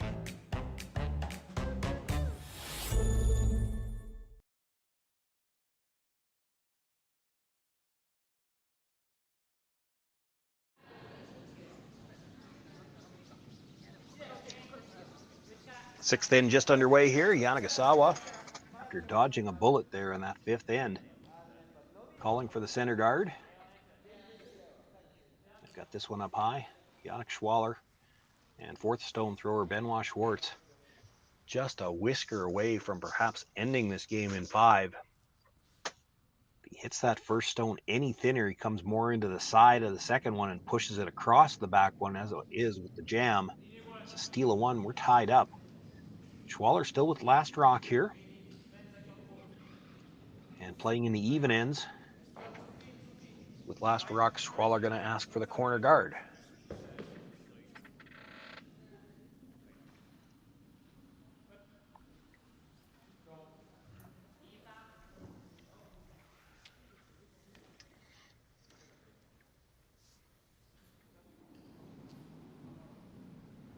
Sean, Jason Chang here. Tight game that you have. Yanagisawa and Schwaller 3-3. The women's final ended a bit early. Clancy Grandy with the 7-1 victory over Silvana Tiranzoni. So we're jumping over and joining you on the call here. All right, glad to have you.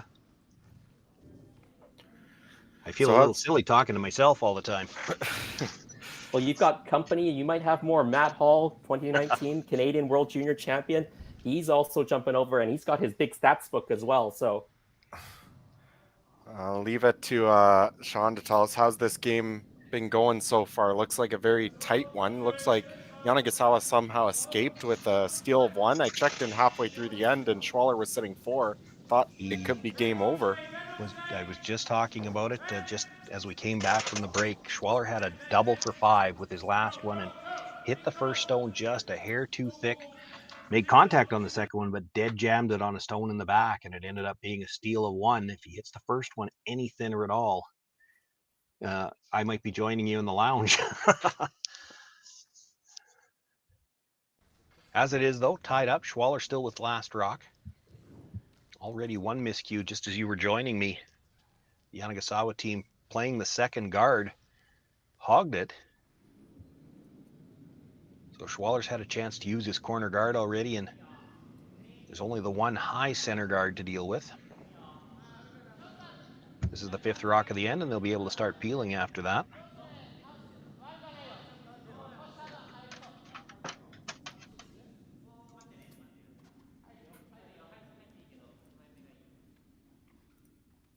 I recall these two teams did play in the preliminary round. Yanagasawa came away with the victory, I believe. Yes, that was their second game, Friday morning draw. Mentioned to the viewers off the top, and I talked about it again in the semifinal.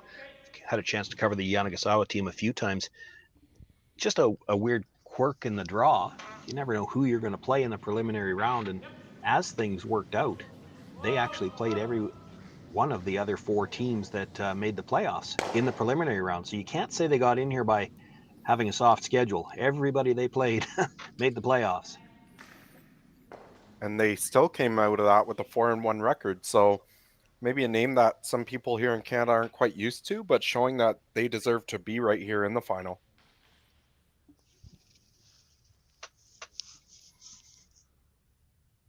Yeah, for Canadians and Americans, maybe the more familiar name on that team is their 3rd rock thrower, Tsuyoshi Yamaguchi. Tsuyoshi's been around the block in international curling a lot, played in a couple Olympic Games with his former skip, Yusuke Morozumi.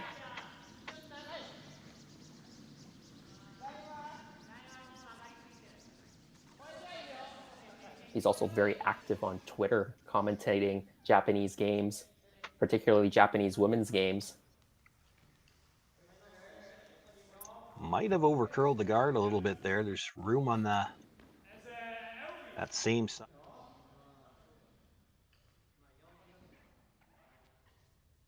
From that side, you might be able to roll over towards your corner guard as well.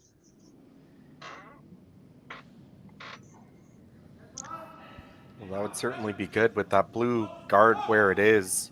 Not only not on the center, but up fairly high, and we've seen that you can dig out a lot of stones that appear to be buried when the guards end up that high.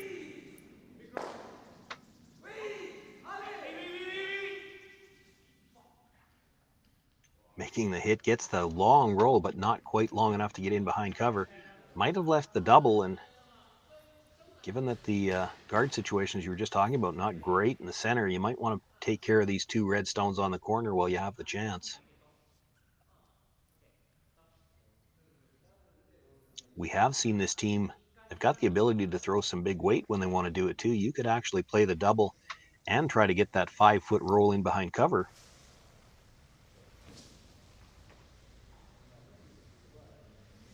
The double is just off the nose, but they certainly can throw it hard enough to play a shot like that where you hit just off the nose and still get a 5-foot roll. That would certainly be a bit of a hit against the Schwaller team. They like they had something pretty nicely set up with that one behind the guard, tried to maybe get a little bit greedy to roll their own shot. This one, well, they do get it by just to get rid of the one, but definitely had an opportunity there to take it away from Team Schwaller. Probably caught them a little bit by surprise there. You don't expect that kind of weight to curl that much. Now, we don't know whether he maybe was pinched tight on the release. But don't imagine they expected to over curl. Threw that plenty hard.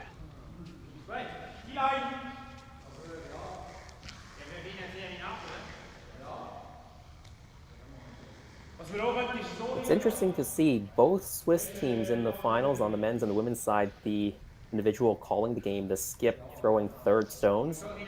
In this case, Yannick Schwaller, Benoit Schwartz throwing those fourth stones.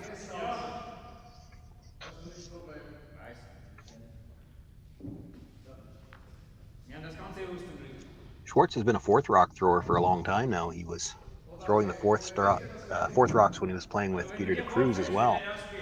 De Cruz was skipping, but I believe for most of that run playing second stones.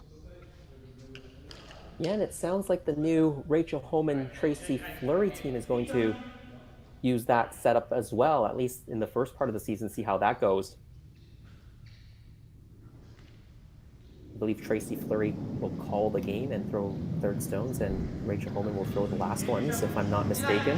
I think that's what I heard. Yep, that's correct. That'll be an interesting lineup. Of course, Tracy coming off possibly the season of her life where she was maybe the #1 team in the world for a long time and just sort of faltered in that Olympic trials final, and unfortunately got COVID just before the Scotties, and they weren't able to perform there, splitting up. And so she comes on to an already, of course, very strong Rachel Homan team, and I'm sure they'll find success pretty quickly.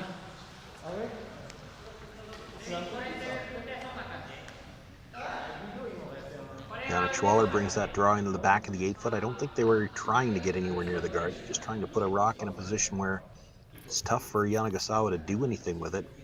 He could play the hit and roll behind cover off that, but he'd be so far back, as we've already talked about. You can get to a rock like that and get it out, keep your shooter.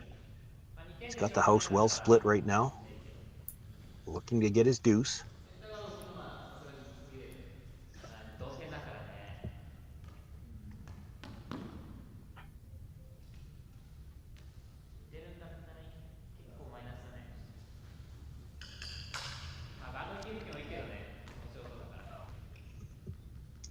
This Japanese squad is very deliberate. They do talk about things a lot. I've thought about it a few times and then had to correct myself, or really just stop myself from saying it. I wish I had mics so that I knew what they were saying, and then it occurs to me that I wouldn't know what they were saying if I did have mics. So, but there is a lot of communication coming back and forth. They do talk everything out.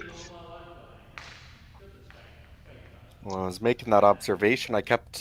I was following along with the men's game on my second screen here, and you guys, we started at it just about the same time, and by the end there, you were almost a full end behind, so I figured there must be quite a bit of discussion going on over here. This is about the fourth game that I've covered the Japanese team, and I have noticed that they are very deliberate. Now, in the preliminary round, when there were 4 sheets going, a lot of times the players would come down.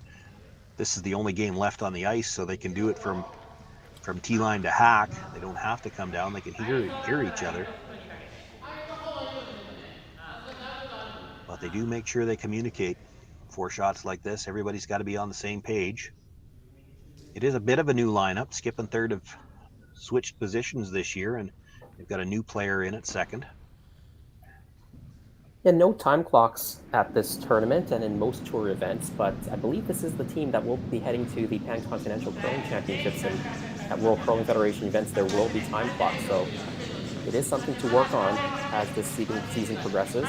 Those 10 continentals will start at the end of October and run through the first week of November in Calgary, Winsport Arena.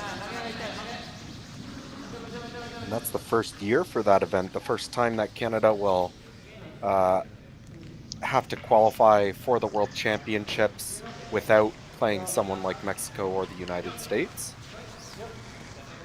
Yeah, there's going to be an A and a B division. It's modeled after the European Championships, a combination of the Americas zone and the Pacific Asia Africa zone. So you'll see teams like Korea, Japan, China, Canada, United States. They're the big five that's going to be in the A division. I have to think they were trying to bring that stone just a little bit deeper so that perhaps it would get in behind the longer guard. Left it fully exposed. Schwaller going to make a play on just peeling the tight guard. That's the thing he's worried about. Careful not to jam it, but nicely done. Gets rid of that little hanger around at the back too. I don't think, even if you jammed onto it dead, I don't think it was going to be biting the rings.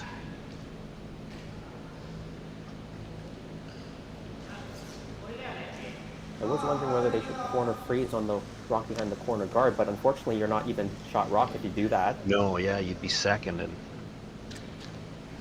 Schwaller would just split the rings again, and he's content to take two here. We're down to skip stones.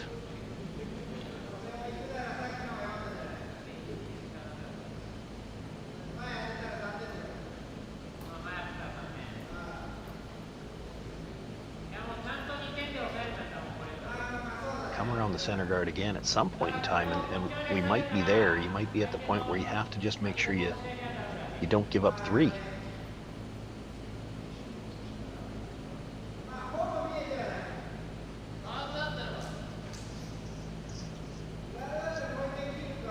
And if you're drawing here, there is a chance to give up three.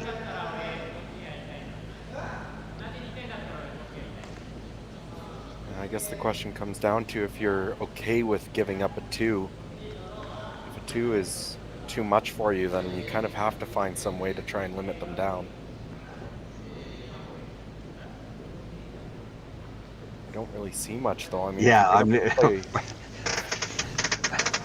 I'd like to know how you plan to do that. Really, I guess if he wants to cut him down, he's got the same shot. He can play the same shot they just tried.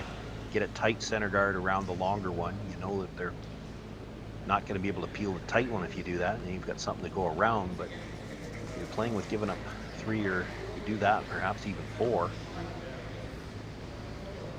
I'm a little surprised that he's going after this rock. Yeah, I mean, you rub the guard coming by, and it's three. And we've already seen them overcurl on a shot in this spot when they were trying to make that big weight double and missed it on the inside.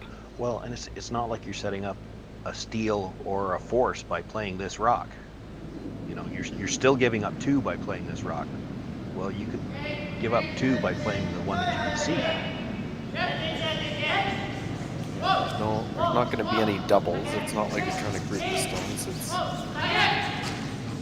Yeah, it's a little bit tricky. That being said, you know, if you don't like the shot, suggest a better one. I'm not really sure, other than, as you said, maybe trying to sink another tight guard around that. Well, I think if you're content to give up two, you hit the open stone. Right. If you're trying to force or steal, you need to throw the second guard. I just think he threw the hardest shot he could find, and it wasn't going to get him. Now, timeouts are allowed in this tournament. We've seen some teams, particularly the international ones, who have a coach here, call timeouts. I know Bob Ursel is coaching this Japanese squad. Have they used the timeout yet this game? They haven't in this game. I have seen them use, this is the fourth game where I've covered this team. I have seen them use timeouts a couple of times. I think once last night in the final preliminary round game, they were playing Steve Laycock. They might have caught Bob by surprise because I think he was already in his beach attire. Had to come out to ice level in shorts. Of course, it was a warm one here yesterday into the mid-30s. Well, I think some of these international teams, when they come to Canada and compete for the first time in September or October, they're surprised at how warm it is. We're not always the great white north, but just too short of a summer season.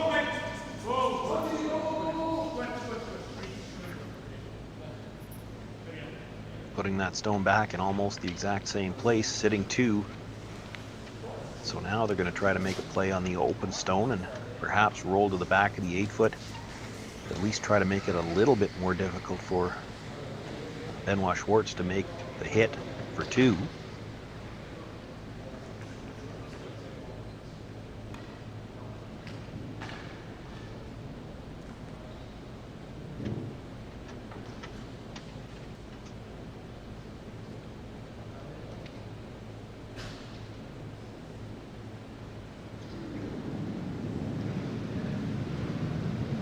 Riku Yanagisawa, his final stone here in the 6th end. A tie game. Without last rock, facing 2, looking for the hit and roll. Sweeping to hold the line this time, makes the hit. This one's going to roll just a little bit too far as well. It'll be a chance for Benoit Schwartz, throwing the 4th stones for the Schwaller team, to draw any piece of the rings to pick up his deuce here. Looks like they're going to opt to play a similar shot to the one he just threw.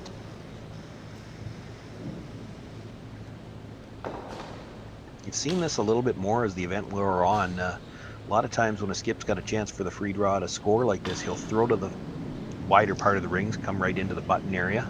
You got 12 feet from the front to the back, but the paths have been a little bit different here, especially for the last couple of days. So if you just threw one on the first attempt, I've seen a number of skips that are more inclined to throw the exact same shot on the second one, just because you know the path.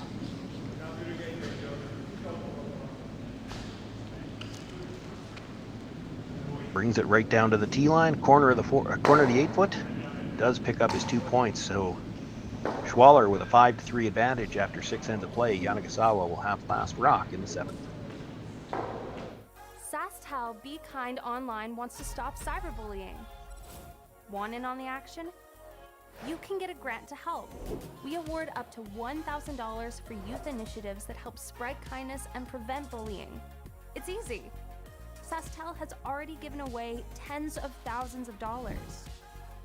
There have been lots of great ideas, including kids giving cookies to others, a group set up to welcome newcomers to their school, random acts of kindness, and so much more. The ideas and opportunities are endless. What great idea do you have to help stop bullying? SaskTel can help. Go to BeKindOnline.com and apply for a grant today. Together, we can make a difference.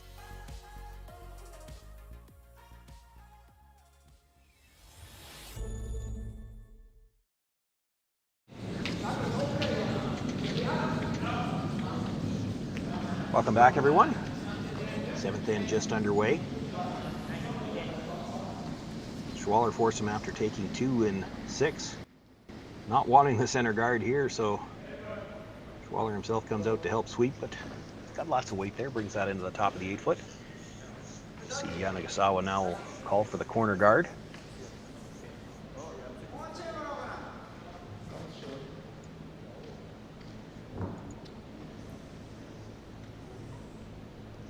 Well, Sean and Matt, it's been an amazing week here in Martensville. Great crowds in the studio, great viewership on all the online streams. Of course, Curling Zone and Curling City are making all of that possible. I've certainly enjoyed calling the games with you, Sean, as well as Matt over the last number of days. Sad to see it coming to an end here, but a possibly exciting end to this game. Yeah, and just a big thank you to the crews running all the tech for us. I mean, we just get to sit here and talk for a couple hours a day, which is kind of nice, but they're the ones doing all the heavy lifting in the background, making sure that everything comes to everyone watching at home. So thank you to them. I believe the next Curling Stadium event is just next weekend, one province over in Alberta. Yeah, it's the Curling Stadium Alberta Series, second leg in Leduc. We'll have a couple more within that series over the course of the next few months. And that's no slouch of an event either. some big names. Of course, teams we saw this weekend, such as Michael Brunner, Kyler Kleibrink, Mike McEwen, this Yannick Schwaller team, but some new big names as well.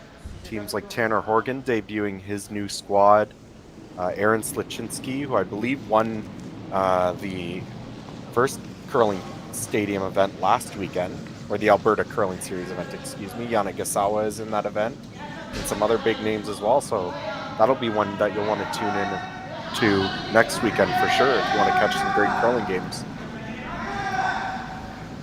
Well, Matt, you're a former Canadian World Junior champion.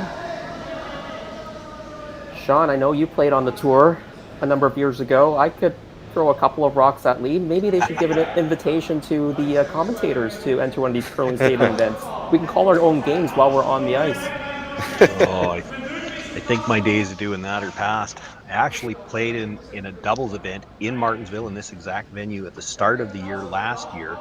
And it was one of the first ones. It's actually the one where they mounted the cameras and they were putting them up. And I still insist to this day, and Jerry Gertz will argue with me, but I don't think the cameras were working that well because I think they were wide. I think the cameras should have been set to narrow everything up. I looked, the cameras looked like they were adding about 20 pounds at least, and there had to be 8 cameras out there. Well, I think if you pay the crew a little bit of money, buy them a few beverages, they might be able to do something about it. I might look like a stick, though, so I'm not sure I'm in favor of that completely. But, you know, if you don't want to sweep, that's okay. The Swiss model works really well. You can take the broom. We can do the sweeping. Anything's better than the doubles. I had to jump up and sweep my own rocks a few times. You just got to pick your doubles partners wisely. Well, I picked one that was the same age as me. That might not have been a good idea. There's your problem. And you know, if we get producer Jerry as our fourth thrower, you know you're going to get a good draw schedule out of it too. So no 8 a.m. morning games, please. Jerry was actually playing in that doubles event as well. We didn't come up against each other. I will tell you, one of us made the final, and it wasn't him. Just rubbing salt in the wound there, Sean. I may as well, eh? Let us know if you're invited back next weekend to continue talking. I haven't seen the email. Yannick Schwaller continuing to put some pressure on Yanagasawa here as we play in the 7th end. He's got the 2-point lead. The first 2 rocks into the rings. Of course, he expected Yanagasawa to ignore that and play the corner, but now a good guard. Top 4, back 4.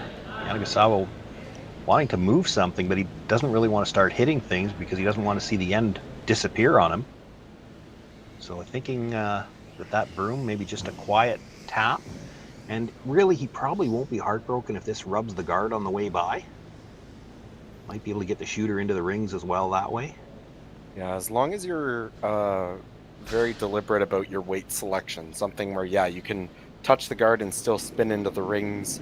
Probably just a nice, easy hack weight. You don't want to overthrow this. I've got a bit of an advantage. As I said, it's my 4th game covering these guys, so I've seen them play these types of shots before. Now, this one looked like, to me, he might have come over the top a little bit.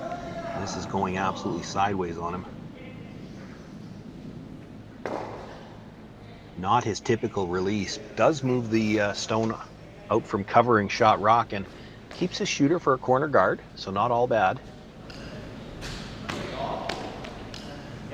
Well, you're going to see probably Schwaller throw up another guard here, and with that red stone moving to the center line, you won't really have access to those shot stones anymore. You may be forced to play some kind of come-around draw.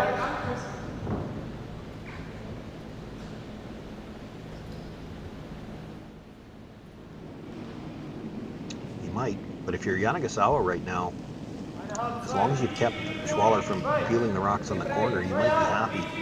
You've got something to work with at least. You're 2 points down here. You can't afford to have him peeling out too early. Keeping rocks in play can only help you. Looking for that last little bit of curl here. He does want to cover that shot rock.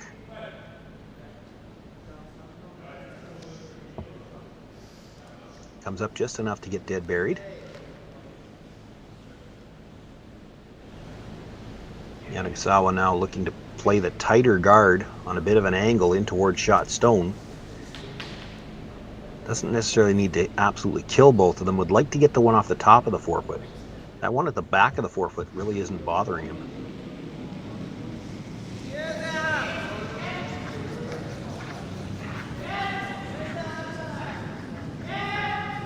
Probably would like to keep the shooter in play here, and this one over curling as well. Catches the top one, comes across, removes his own stone from the top of the 12-foot. The shooter stays, but it's exposed now.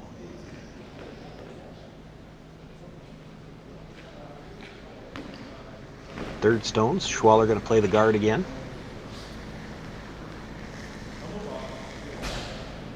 I think so, although that kind of looks like quite a bit of ice. Have you been seeing that much curl so far this game? That's pretty close to what they've been taking, and of course, even when it's, it has straightened out a bit in the last couple of days, but there's still plenty of curl. You did see on the last one, in the last 10 feet, it still crossed the center line and got to dead covered. There's still some late movement on this particular spot.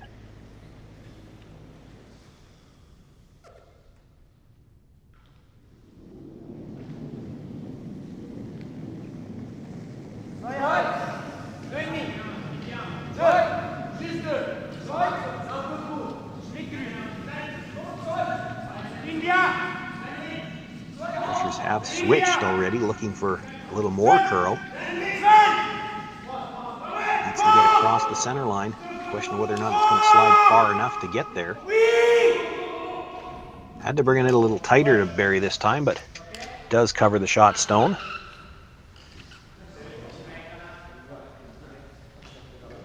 Yanagasawa already has the broom down. They've decided it's time to come around.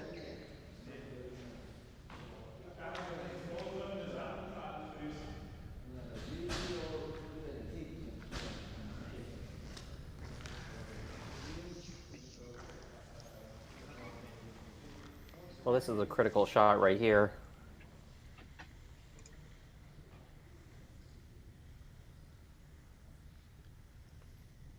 Yeah, you almost need to think about over curling this one. Almost you're thinking about trying to freeze to that back red stone to try not leave any kind of a run back for Team Schwaller. That's what I was looking at, if there's any way to get it there. Sweeper's working early though.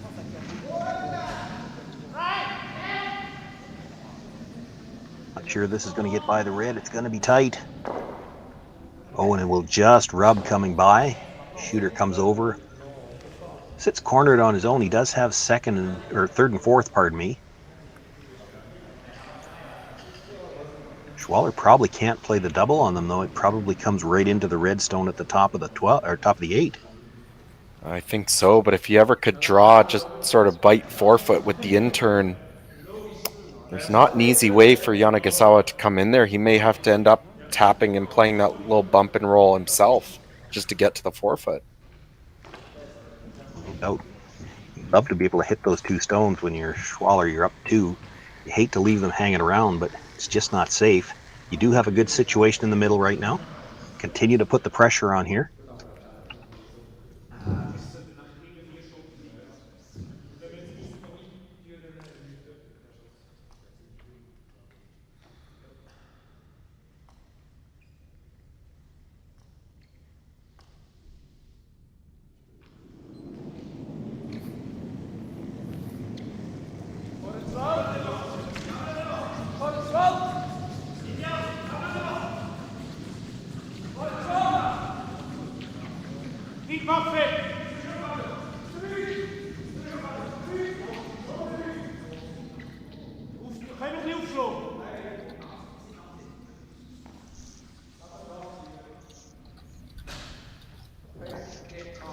Well, swept that like they were playing the guard all the way.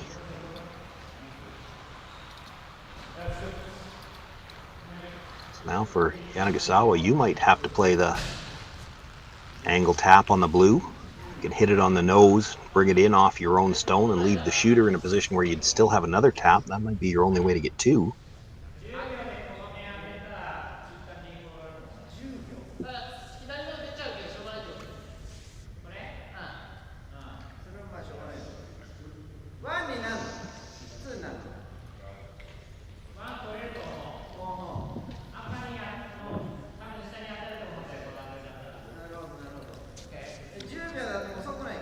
can't tell for sure if they're talking about he did tap the red rock. Are they looking at perhaps playing it with weight and try to kill the red stone at the top of the 4 foot? There's a little bit of danger there because you can't guarantee exactly how that stone's going to come off. Yeah, it looks pretty close to that. It should be somewhere close to at least that back red, but there is a hole there that you need to be careful. If it ever springs right through, you're in a lot of trouble. Yeah, exactly. So I thought they might just play it with well, draw weight, but when you're coming off your own, you probably have to throw almost half of your hand.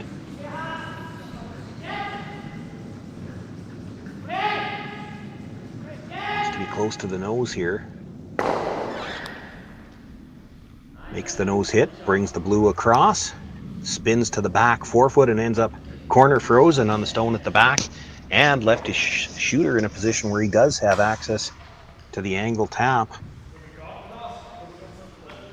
That's about as good as you could do with that shot. And suddenly, Schwaller's not in as good a shape.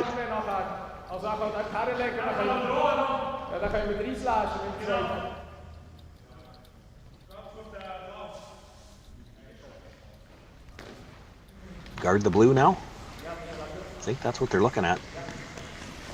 Yeah, I mean, if you're Team Schwaller, you're really not all that worried about giving up a 2 at the end of the day. You'll be tied with the hammer in the last end. What you really need to avoid is giving up a 3, and I think the only way that really comes into play is if you allow him to play that tap twice. Even if you make this guard really good, there's no easy way to get another blue stone in there for second shot. Exactly. You might be able to play the wide out turn and grab the side of the 4 foot, but that's no gimme. Well, and even if you did, that's the kind of shot I think you can't really play it until your last one. If you played it earlier than that, you might leave a slash double. That looks like it'll do the job. Now what do you do if you're Yanagisawa? I mean, the only way I see to get another rock in there is you probably have both wide blue corners that you could tap in, or the draw, but like you said, the draw you kind of want to leave to your last one, and neither of those corners are all that easy either.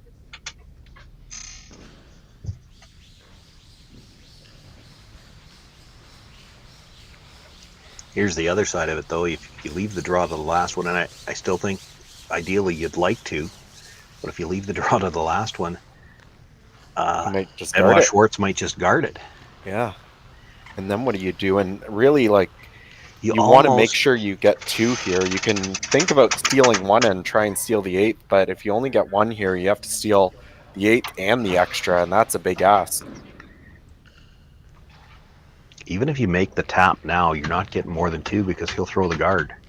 I wonder, do you ever think about peeling the guard that he just threw? Make sure you've got a shot on both sides. You can't take both of them away.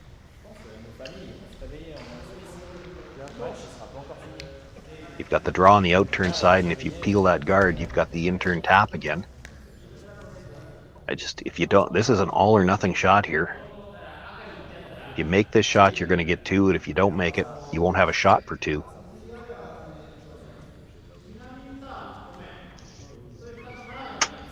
And if ever something goes drastically wrong on this and you leave a double,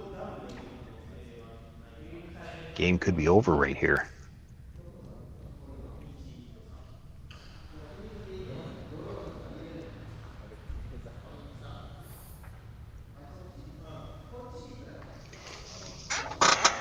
Can't tell what they're looking at now. Looks like they've seen something else.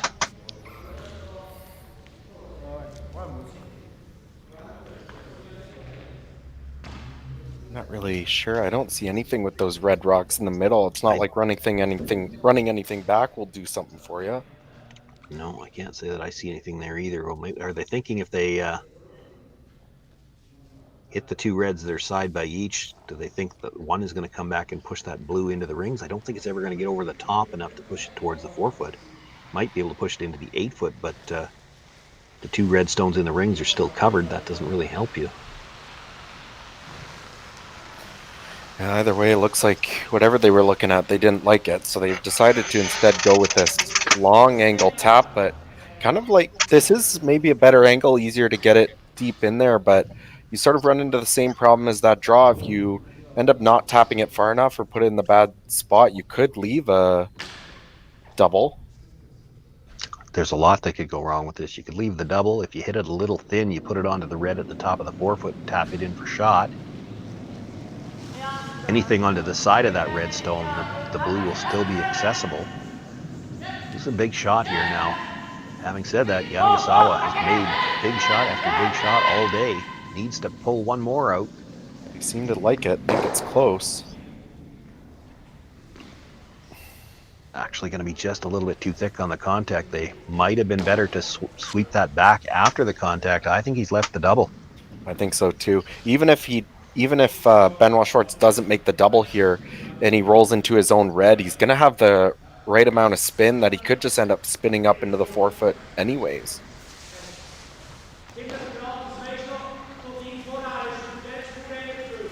Chance to put this game on ice, I think, if you're Benoit Schwartz here.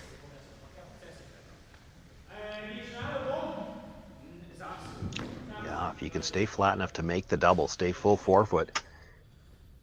I'm not even sure. You know, there's the edge of the forefoot's available for the draw, but whether or not he can get full forefoot or not, that I'm not so sure.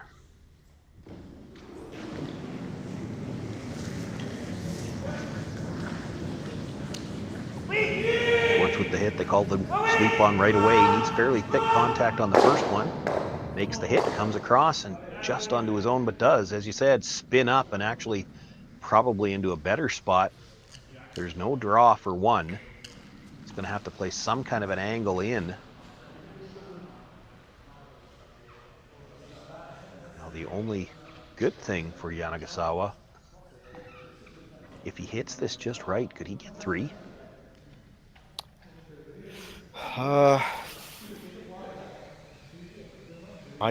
Bring the shooter across, catch the top edge of that red onto the second one, so you double the reds, and he does have that biter at the top of the 12-foot. I think the reds go around the blue at the back. Definitely. I think it is there. I mean, I'm talking about millimeters of precision, but the possibility is there for a three, I think.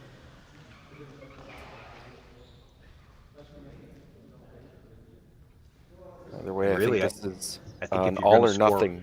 yeah, if you're going to score one here, I think you almost have to score three. I don't see a way to make the double without. I think you're either going into the last end up one or possibly shaking hands with this. The question here is, do you play it as an in-off or do you play the angle in? And it looks like with this, they're going to play it as an in-off. I think the in-off is a bit better, right? Because you won't have as much spin off your shooter when you come across. You'll have a ton of spin off the shooter when you're playing into it like this. And actually, when he hits the second one, this one could spin out the top of the house. Right. It'll be shooting sideways, but the angle is better. The angle is definitely better. The first one, to try to shoot it in there as a slash, you'd be hitting that first one so paper thin. It's really tough shot. You'll carry more weight through with your shooter this way. And when you're trying to make a double in the house, that could matter.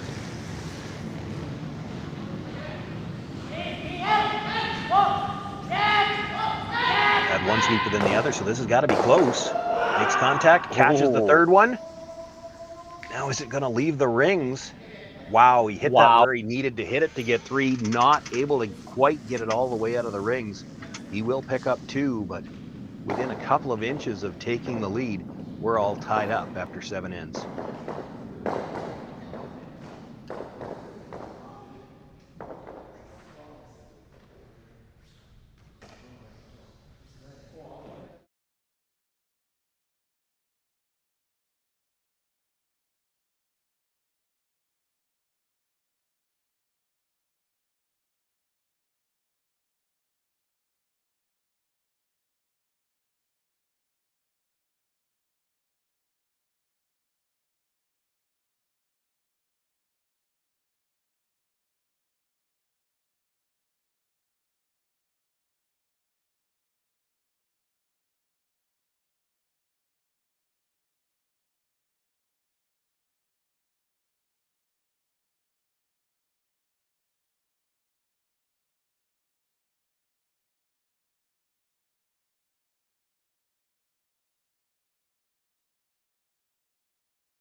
We asked Saskatchewan what they know about 5G. More speed? More innovation? It's gonna make our lives a whole heck of a lot easier. This is what 5G looks like. Better, faster. Sounds like one more G. Sounds pretty good. I don't know what it means. All you really need to know is the future of 5G is here and will continue improving through investments in network technology.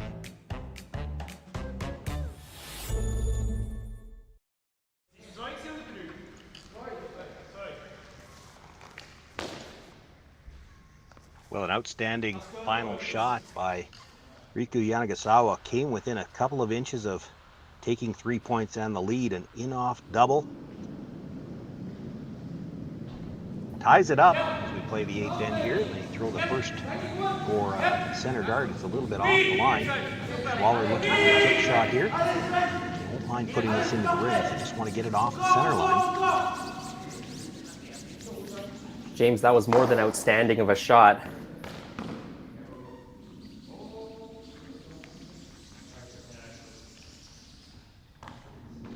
Ended up hitting that a little thicker than they would have liked.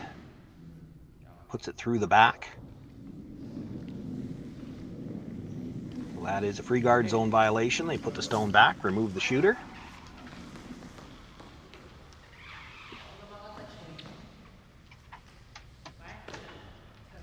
Yanagisawa now will ask for another center guard.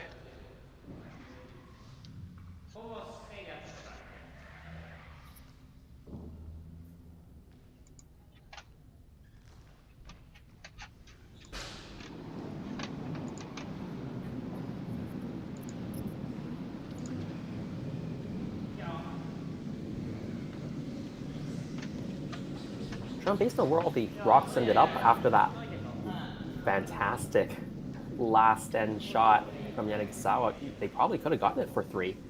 Oh yeah, for sure. It's a whisker different hit. The second one obviously jammed just a little bit too solid, but really at point of contact, we're talking about just a fraction of, maybe a millimeter different might have been enough. Yeah, I think a millimeter thinner on the first rock, and you'll get it a little bit just more into perfect. The back of the second one and not quite as thick of a jam on the third one, and that was the issue, that the third one just jammed a little bit too much, and they were ready with the sweep, just couldn't spin it far enough out of the rings. Yeah, just 3 or 4 inches more of a roll, and they would have gotten their 3. Well, still, subarashi, as they might say in Japanese. Great shot.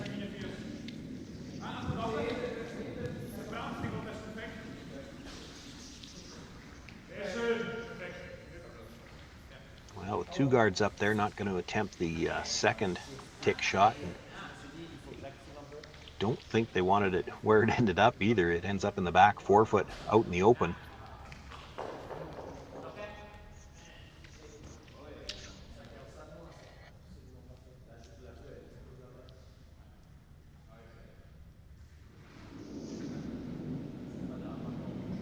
So looking for the come around here, and then I think we can expect the peels will start. Unfortunately, that first guard wasn't on the center line. They got the staggered guard situation, so the double peels would be a little bit easier.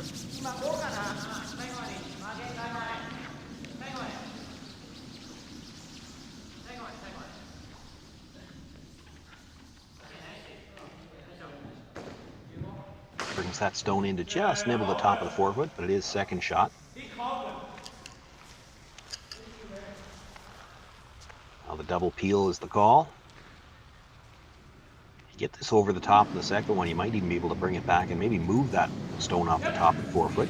You risk jamming it on your own, but really if it gets behind the tee line, it's not worth it anymore. Gets the double peel by the rocks in the rings.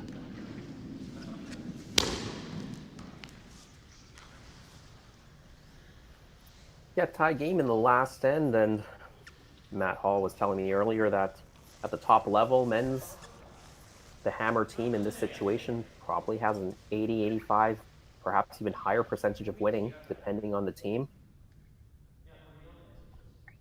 So definitely Team Schwaller favorites here to take that champion's check, but not over yet. No, it's not over yet, and they've seen Riku Yanagasawa pick their pocket a few times already in this game, so I don't think they're going to be counting their chickens yet. They won't be happy until they can see the button with the last one.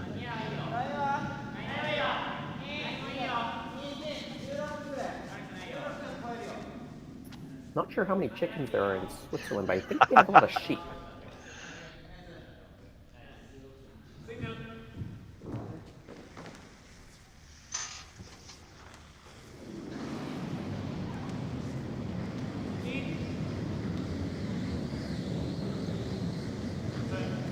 These are always those situations. It's really hard when you're in the position where you need to steal, because it takes you 25 seconds to put that guard in play, and you're not even back to the hog line yet, and they've already peeled it. Now you got to turn around and sweep again.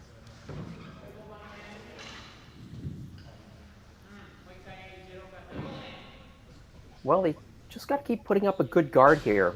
Make sure they don't leave a guard that's off the center line, something that Team Schwaller might be tempted to run into the blue one.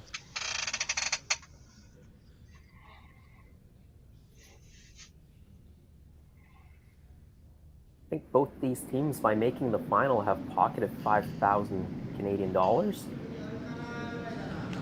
But the winner's check is 10,000. So 5,000 on the line here.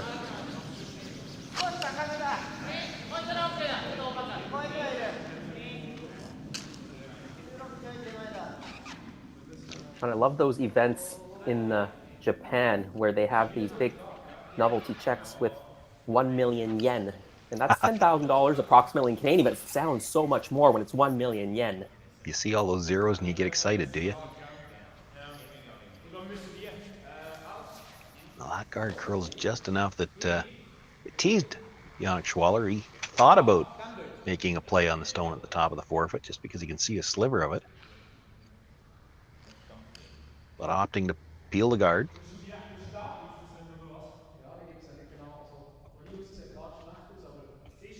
Be interesting here in this situation. No, he's from the hacks, maybe thinking he can see enough of it. That guard is fairly high. If you could get to the stone in the rings, that guard by itself, it's not a great guard. It's a little higher than they would have liked.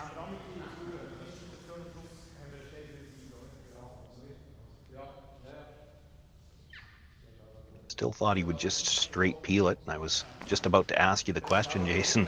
What point in the end do you think Yanagisawa changes gears, or does he? Would you guard this right up to the last stone, and then on your very final stone, do you tap that one up, or do you make a play on the red one?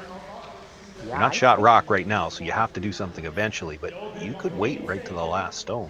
I would wait right to the last stone. I think you do want to bring this guard a little bit tighter on your second last stone.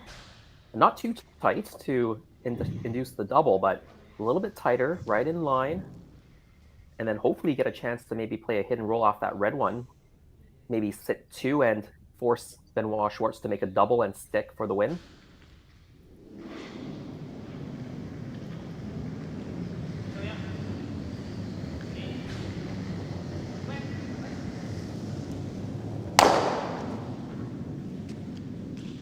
So they did go back to the peel and makes that. Yeah, we'll see how this plays out.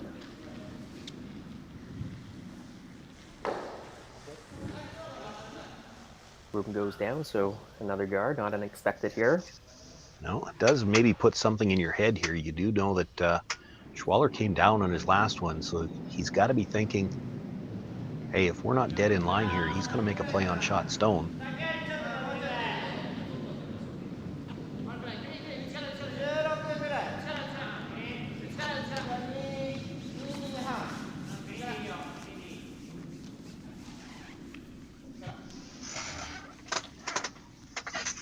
Looks like he's got nice line coming in now. Is this going to stop in time?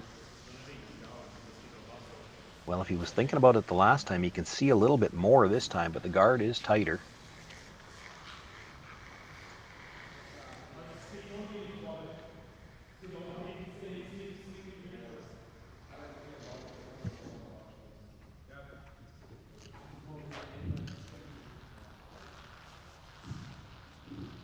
So just playing the straight peel again.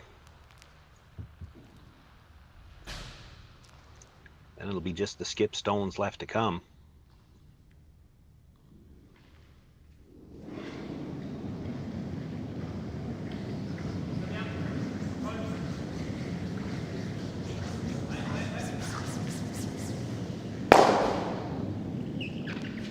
Schwaller with the peel, rolls his shooter out of play.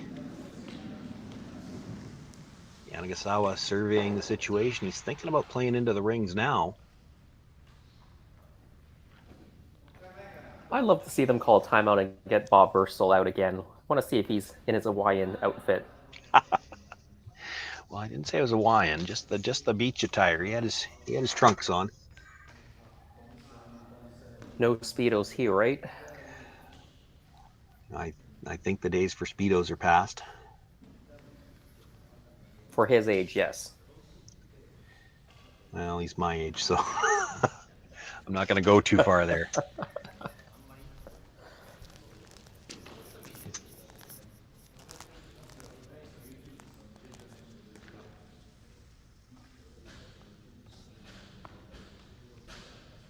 Looking at freeze in the back one, that was his first indication. You could just straight guard again.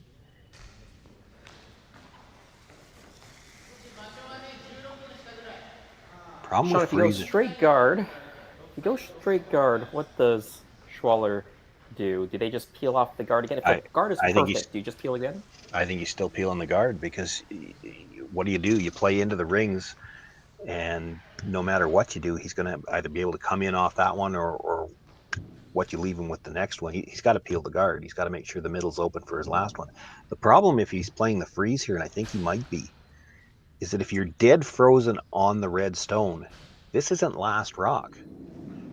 Benoit Schwartz can play the angle slash of the blue and just try to kill everything, because if he jams it, it's still behind the tee line, and that doesn't hurt him. I think they did go back to the guard. That's probably the right call. Yeah, that's what I would have done for sure.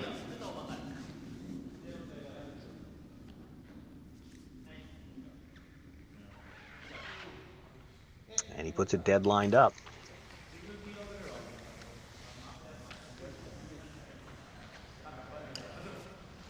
We're looking about whether or not they want to run it through. Talking about coming off their own, a little bit risky.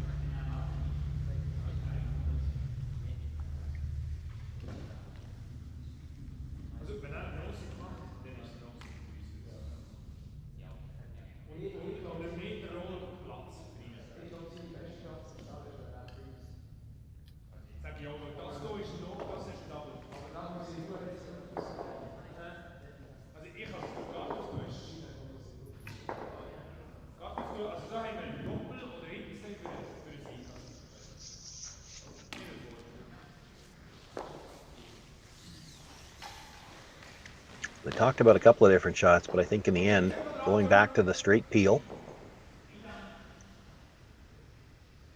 I think this is the wisest. Yeah, it all boils down to really the shot that Yanagasawa probably has to play on his next one is to hit and roll over to the back of the button. If he makes it dead perfect, it's still a very short double. And if it's anything less than dead perfect, you've got a shot for one coming down to it. With whatever weight you want to throw, depends how much you can see.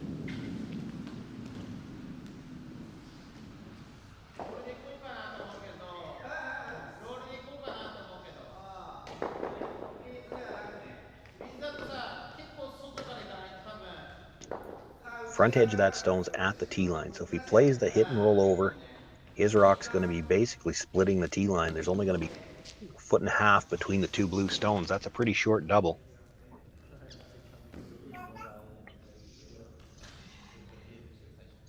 I'm surprised, and that's the other shot that they could play, and that's the one where they can get a little more separation, is if they play the straight back tap on their own. He'd still have the double, but there'd be more separation between the two rocks, and he wouldn't have it either way. He'd have to play it one way because the red stone is there on the other side to jam on.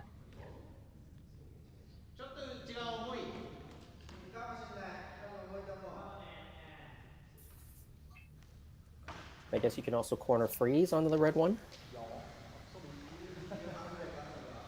You could, but then a nose hit probably wins.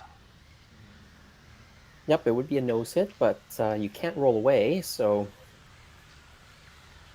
I think they've decided to hit and flop behind, leave Benoit Schwartz a double.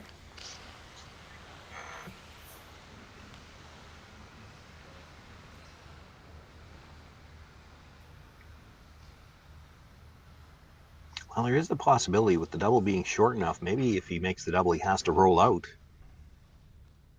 And then you're looking at an extra end at least. Hard to know until you see exactly where they come to rest. If you can leave them dead in line, and there's only about 1.5 feet between them, it's possible he has to hit it far enough off the nose that he loses the shooter too. That would result in a blank and a extra end that way. They're going to have to go just to hold the shooter here. Well, now it's straightened up. Thought he got inside the nose pretty early. Makes the hit. Does roll over, but doesn't get it quite dead in behind. So there definitely is room to get the double and stay in the house.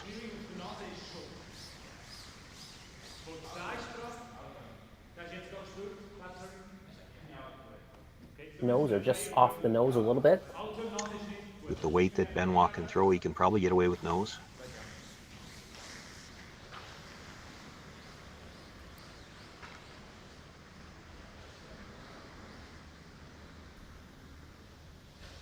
Well, Sean, it's been an exciting game so far, and it's going to be an exciting finish here.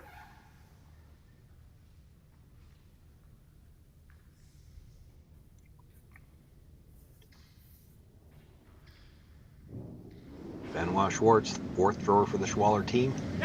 Final stone here in the 8th end. Needs the double for the win. He's been off and on close. Makes the hit. Catches the second stone. Now, will the shooter hang around? No, it's going to roll out, and we're going to have an extra end. Wow. Dodges another bullet. Yanagisawa lives to play one more end. Bonus coverage for the viewers at home.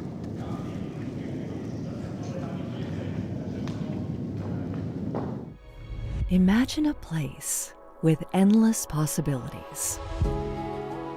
Imagine a place where people come together to build families, businesses, and communities. Imagine a place where small-town values and progressive qualities are in perfect harmony. Imagine a place rich with so much vitality. Imagine your future in Martensville. Saskatchewan, you know SaskTel because we're everywhere. Because being everywhere keeps us connected to you. You are what matters most. With SaskTel sponsorships, we get to be a part of your community.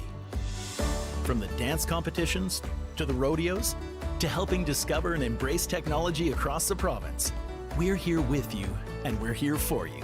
It's easy to get started. All you need to do is apply. Every year, SaskTel contributes nearly $3 million to approximately 1,000 nonprofits, charities, associations, and events in more than 200 communities across Saskatchewan. So keep dancing, keep laughing, keep discovering, and we'll be there to help, to lend a hand, and join in the fun. SaskTel cares. Always has, always will, because we are dedicated to our home. To apply for sponsorship, visit sastel.com/sponsorships.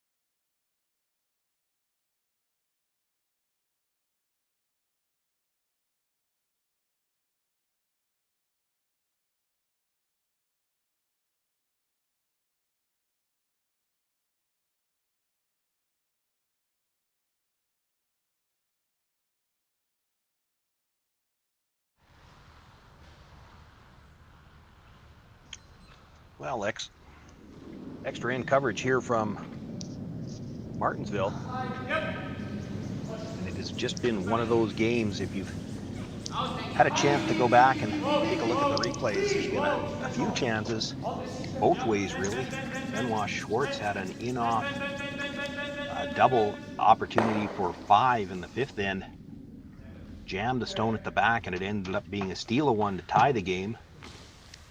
Then in the 7th, Yanagisawa with his final stone, again an in-off, almost scored 3, jammed the second one a little too solid, and it didn't spin all the way out of the rings, gets his 2 points to tie, and within an inch there of winning the game, Benoit Schwartz on his final stone makes the double, but his shooter, carrying a lot of spin, rolls just out of the rings. And so here we are in an extra end.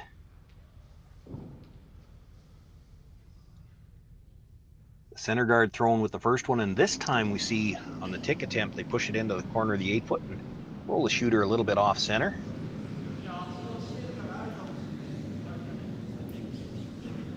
Yeah, nice attempt there from Pablo. Would have liked to roll the shooter probably a little bit more, but that's not bad. Off the center line. Yeah. Yanagasawa looking to guard that red stone.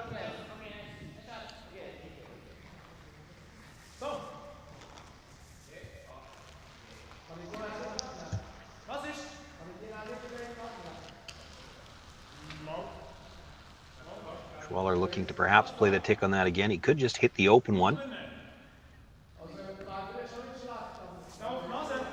The guards are off the center line now. You'll be able to peel them on your next attempt.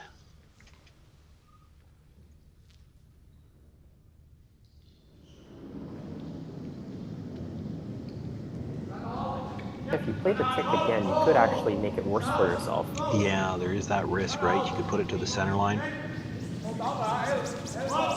You push this stone into the ring so that you'd be able to hit it. Well, you may as well hit it.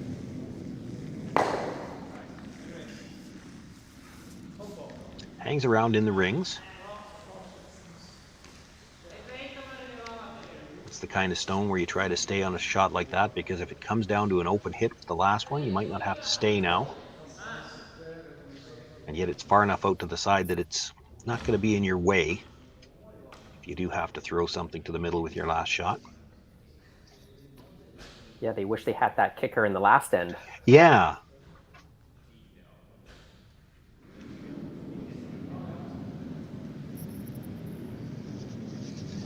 Yamamoto now being asked to play the come around on those 2 guards that are off the center line.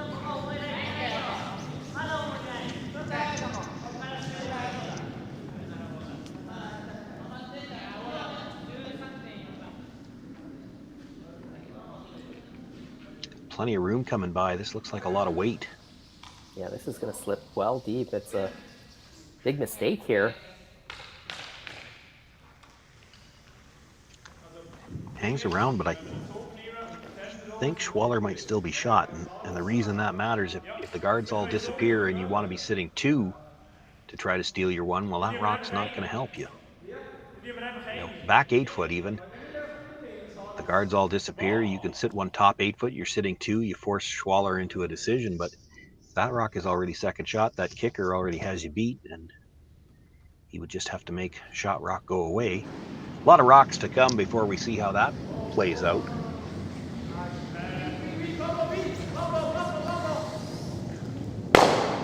So be a bit careful. I was a little surprised to see him peel it that direction, to be honest. Me too.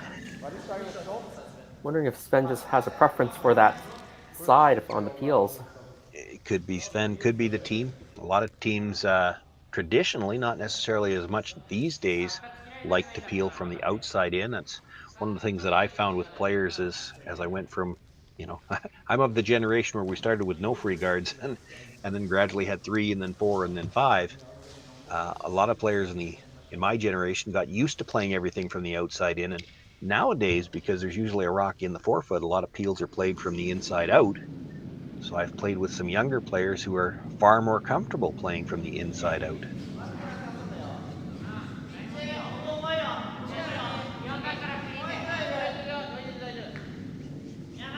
looking here to replace that guard.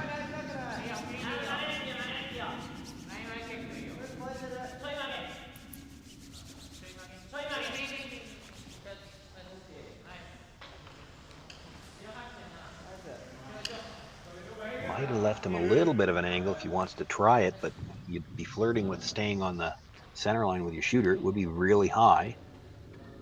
Certainly we know these guys can throw a lot of weight. With that amount of broom, I don't think he's taking any chance at the double peel. He's just going to straight pick this one. I think Sven heard us and said, I'll show you I can throw the inside out too. All right, you got me. Makes us wonder why you didn't call it the last time, though.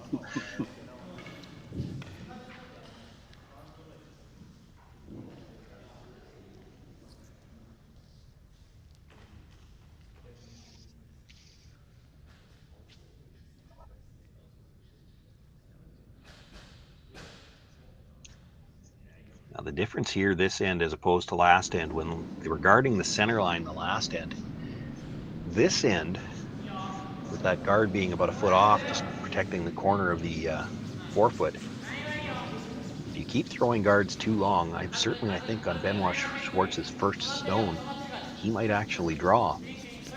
As much as anything else, as a kind of a rehearsal for his last stone, knowing that he's still going to have the button with his last one. Yeah, he might want to do that. He's been throwing a lot of big weight hits, Benoit has, in the last 3 ends.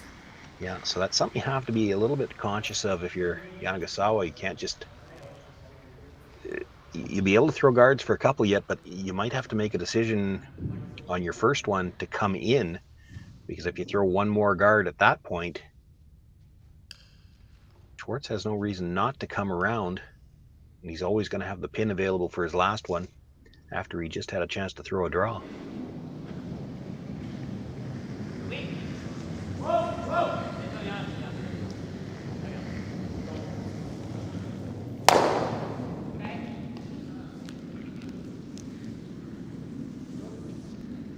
Now, he may not do that if it comes down to that, but you do have to be conscious of that as a possibility at least.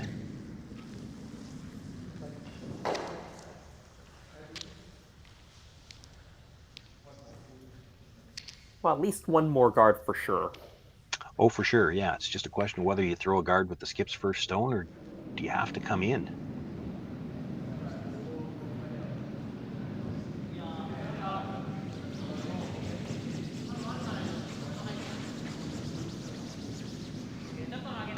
Or the other option, I guess, if you throw one more guard after this, do you worry about lining up to the red, or do you split center with it and hope for a mistake? They gradually, one at a time, have crept a little closer to center with every stone. They haven't been able to talk Yannick Schwaller into trying the double peel yet. Probably your best chance of getting something back to the center line is if you could convince Yannick Schwaller to make a pass at the double peel, and they got a little unfortunate and jammed something. Yeah, and if they took a pass at that double peel and made it, then you'd probably hit the open stone in the house and sit two, right? You're going to sit two that way, and that's one of the ways to steal two. You're not in a great situation if all you're doing is drawing around one on a corner anyway. Well, they've had no problems with the peels this end. There's the indication. Going around, that's what Riku's first thought was.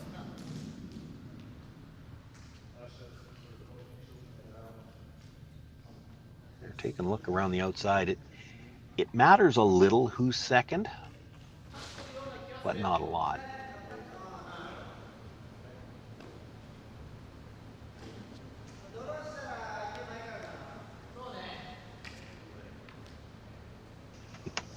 Boy, they're looking hard. Must be close.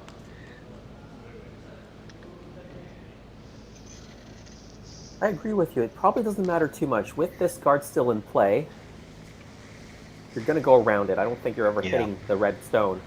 Yeah, if the guard's not there, then it might make a difference. But the guard's still there for now.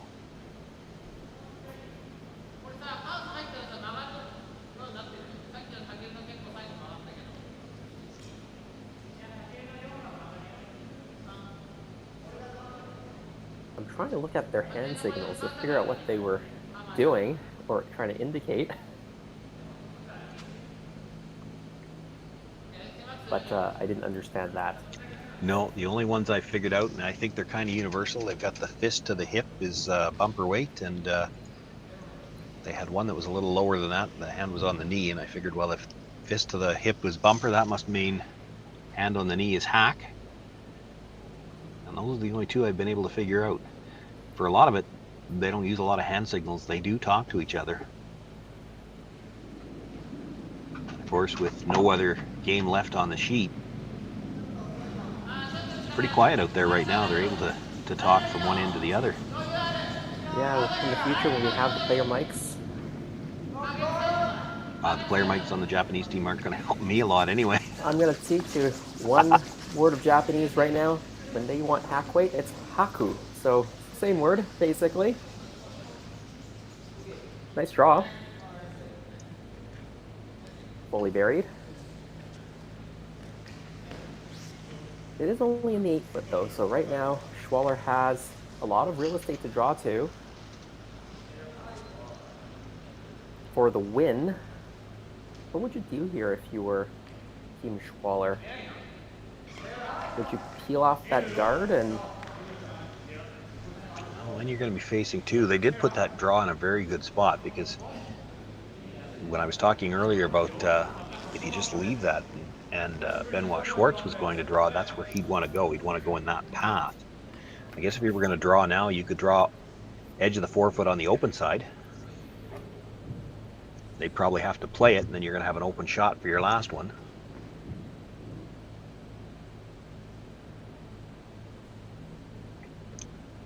Nothing wrong with this run through. You can actually hit this just a little bit on the board side, double the blues, and perhaps leave the run back stone top 8 foot wide open.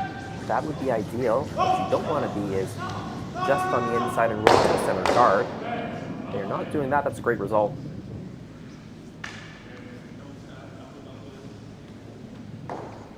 And now is the situation where it actually kind of matters who's got second shot. If Yanagisawa thinks their second shot, you could just draw. You could try to draw there regardless. They haven't gone back to have another look at this red and blue and see who's closer, so I'm guessing that they actually think they know they are blue.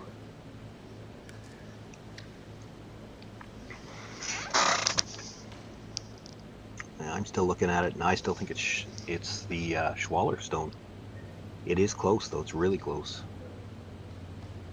Well, their eyes are a little bit younger than yours. Well, and they're a lot closer than I am, too.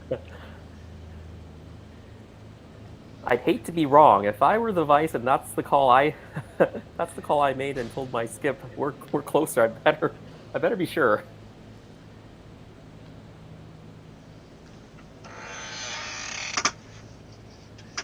Now, if this was a North American team of any kind, but Canadian, American, doesn't matter, you might think that what they're doing here, are they playing freeze the kicker?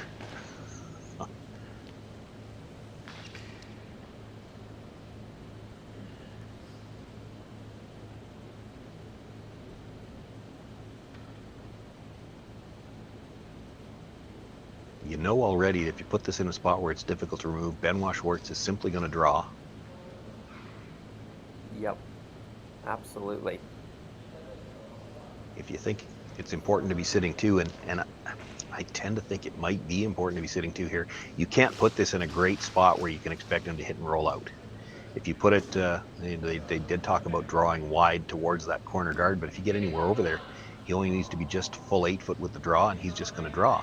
You draw to the 4 foot, he's going to know his hit it. So if you need him to hit and roll out for the win, you better make sure you're sitting two.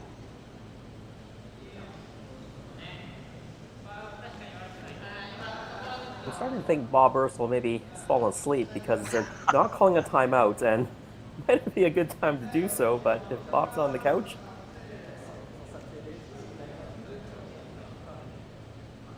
Certainly is a long week for the coach to be there every single draw, every single game, and actually having to pay attention.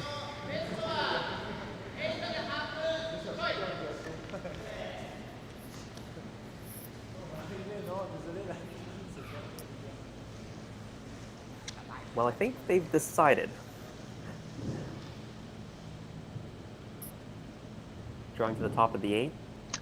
Yeah, you know, in many ways, it doesn't really matter here. You need an open miss out of Benoit Schwartz anyway. So make a shot that you know how to make, and then it's in the other guy's hands anyway. You have no control after you throw your rock.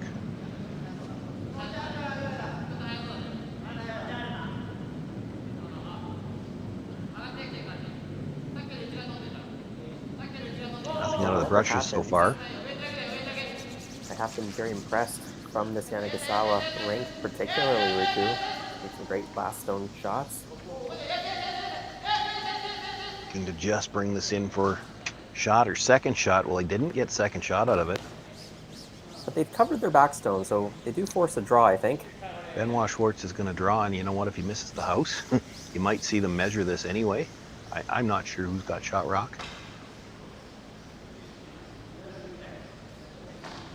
I think Schwaller thinks it's them. But if you're playing the draw here, you can't hurt yourself.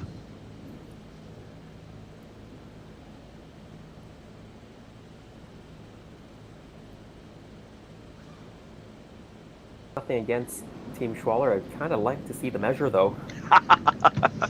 Oh, that's just a mean thing to wish upon somebody after the way this game has gone.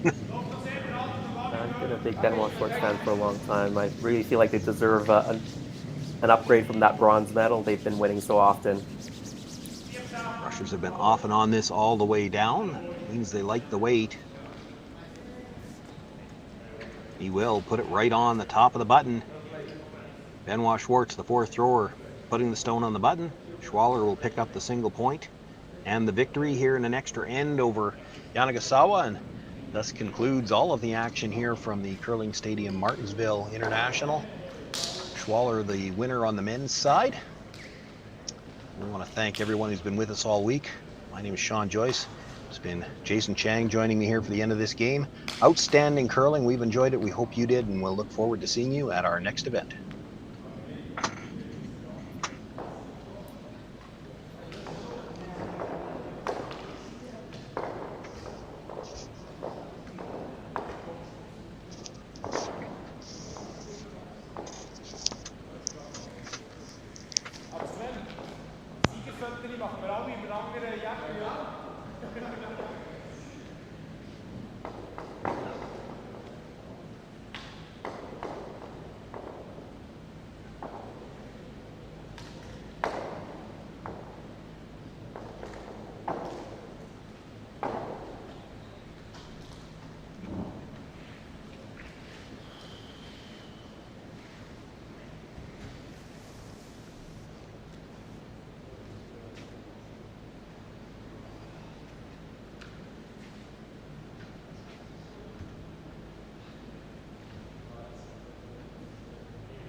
Saskatchewan, you know SaskTel because we're everywhere. Because being everywhere keeps us connected to you. You are what matters most. With SaskTel sponsorships, we get to be a part of your community. From the dance competitions, to the rodeos, to helping discover and embrace technology across the province, we're here with you and we're here for you. It's easy to get started. All you need to do is apply. Every year, SaskTel contributes nearly $3 million to approximately 1,000 nonprofits, charities, associations, and events in more than 200 communities across Saskatchewan. So keep dancing, keep laughing, keep discovering, and we'll be there to help, to lend a hand, and join in the fun. SaskTel cares. Always has, always will, because we are dedicated to our home. To apply for sponsorship, visit sastel.com/sponsorships.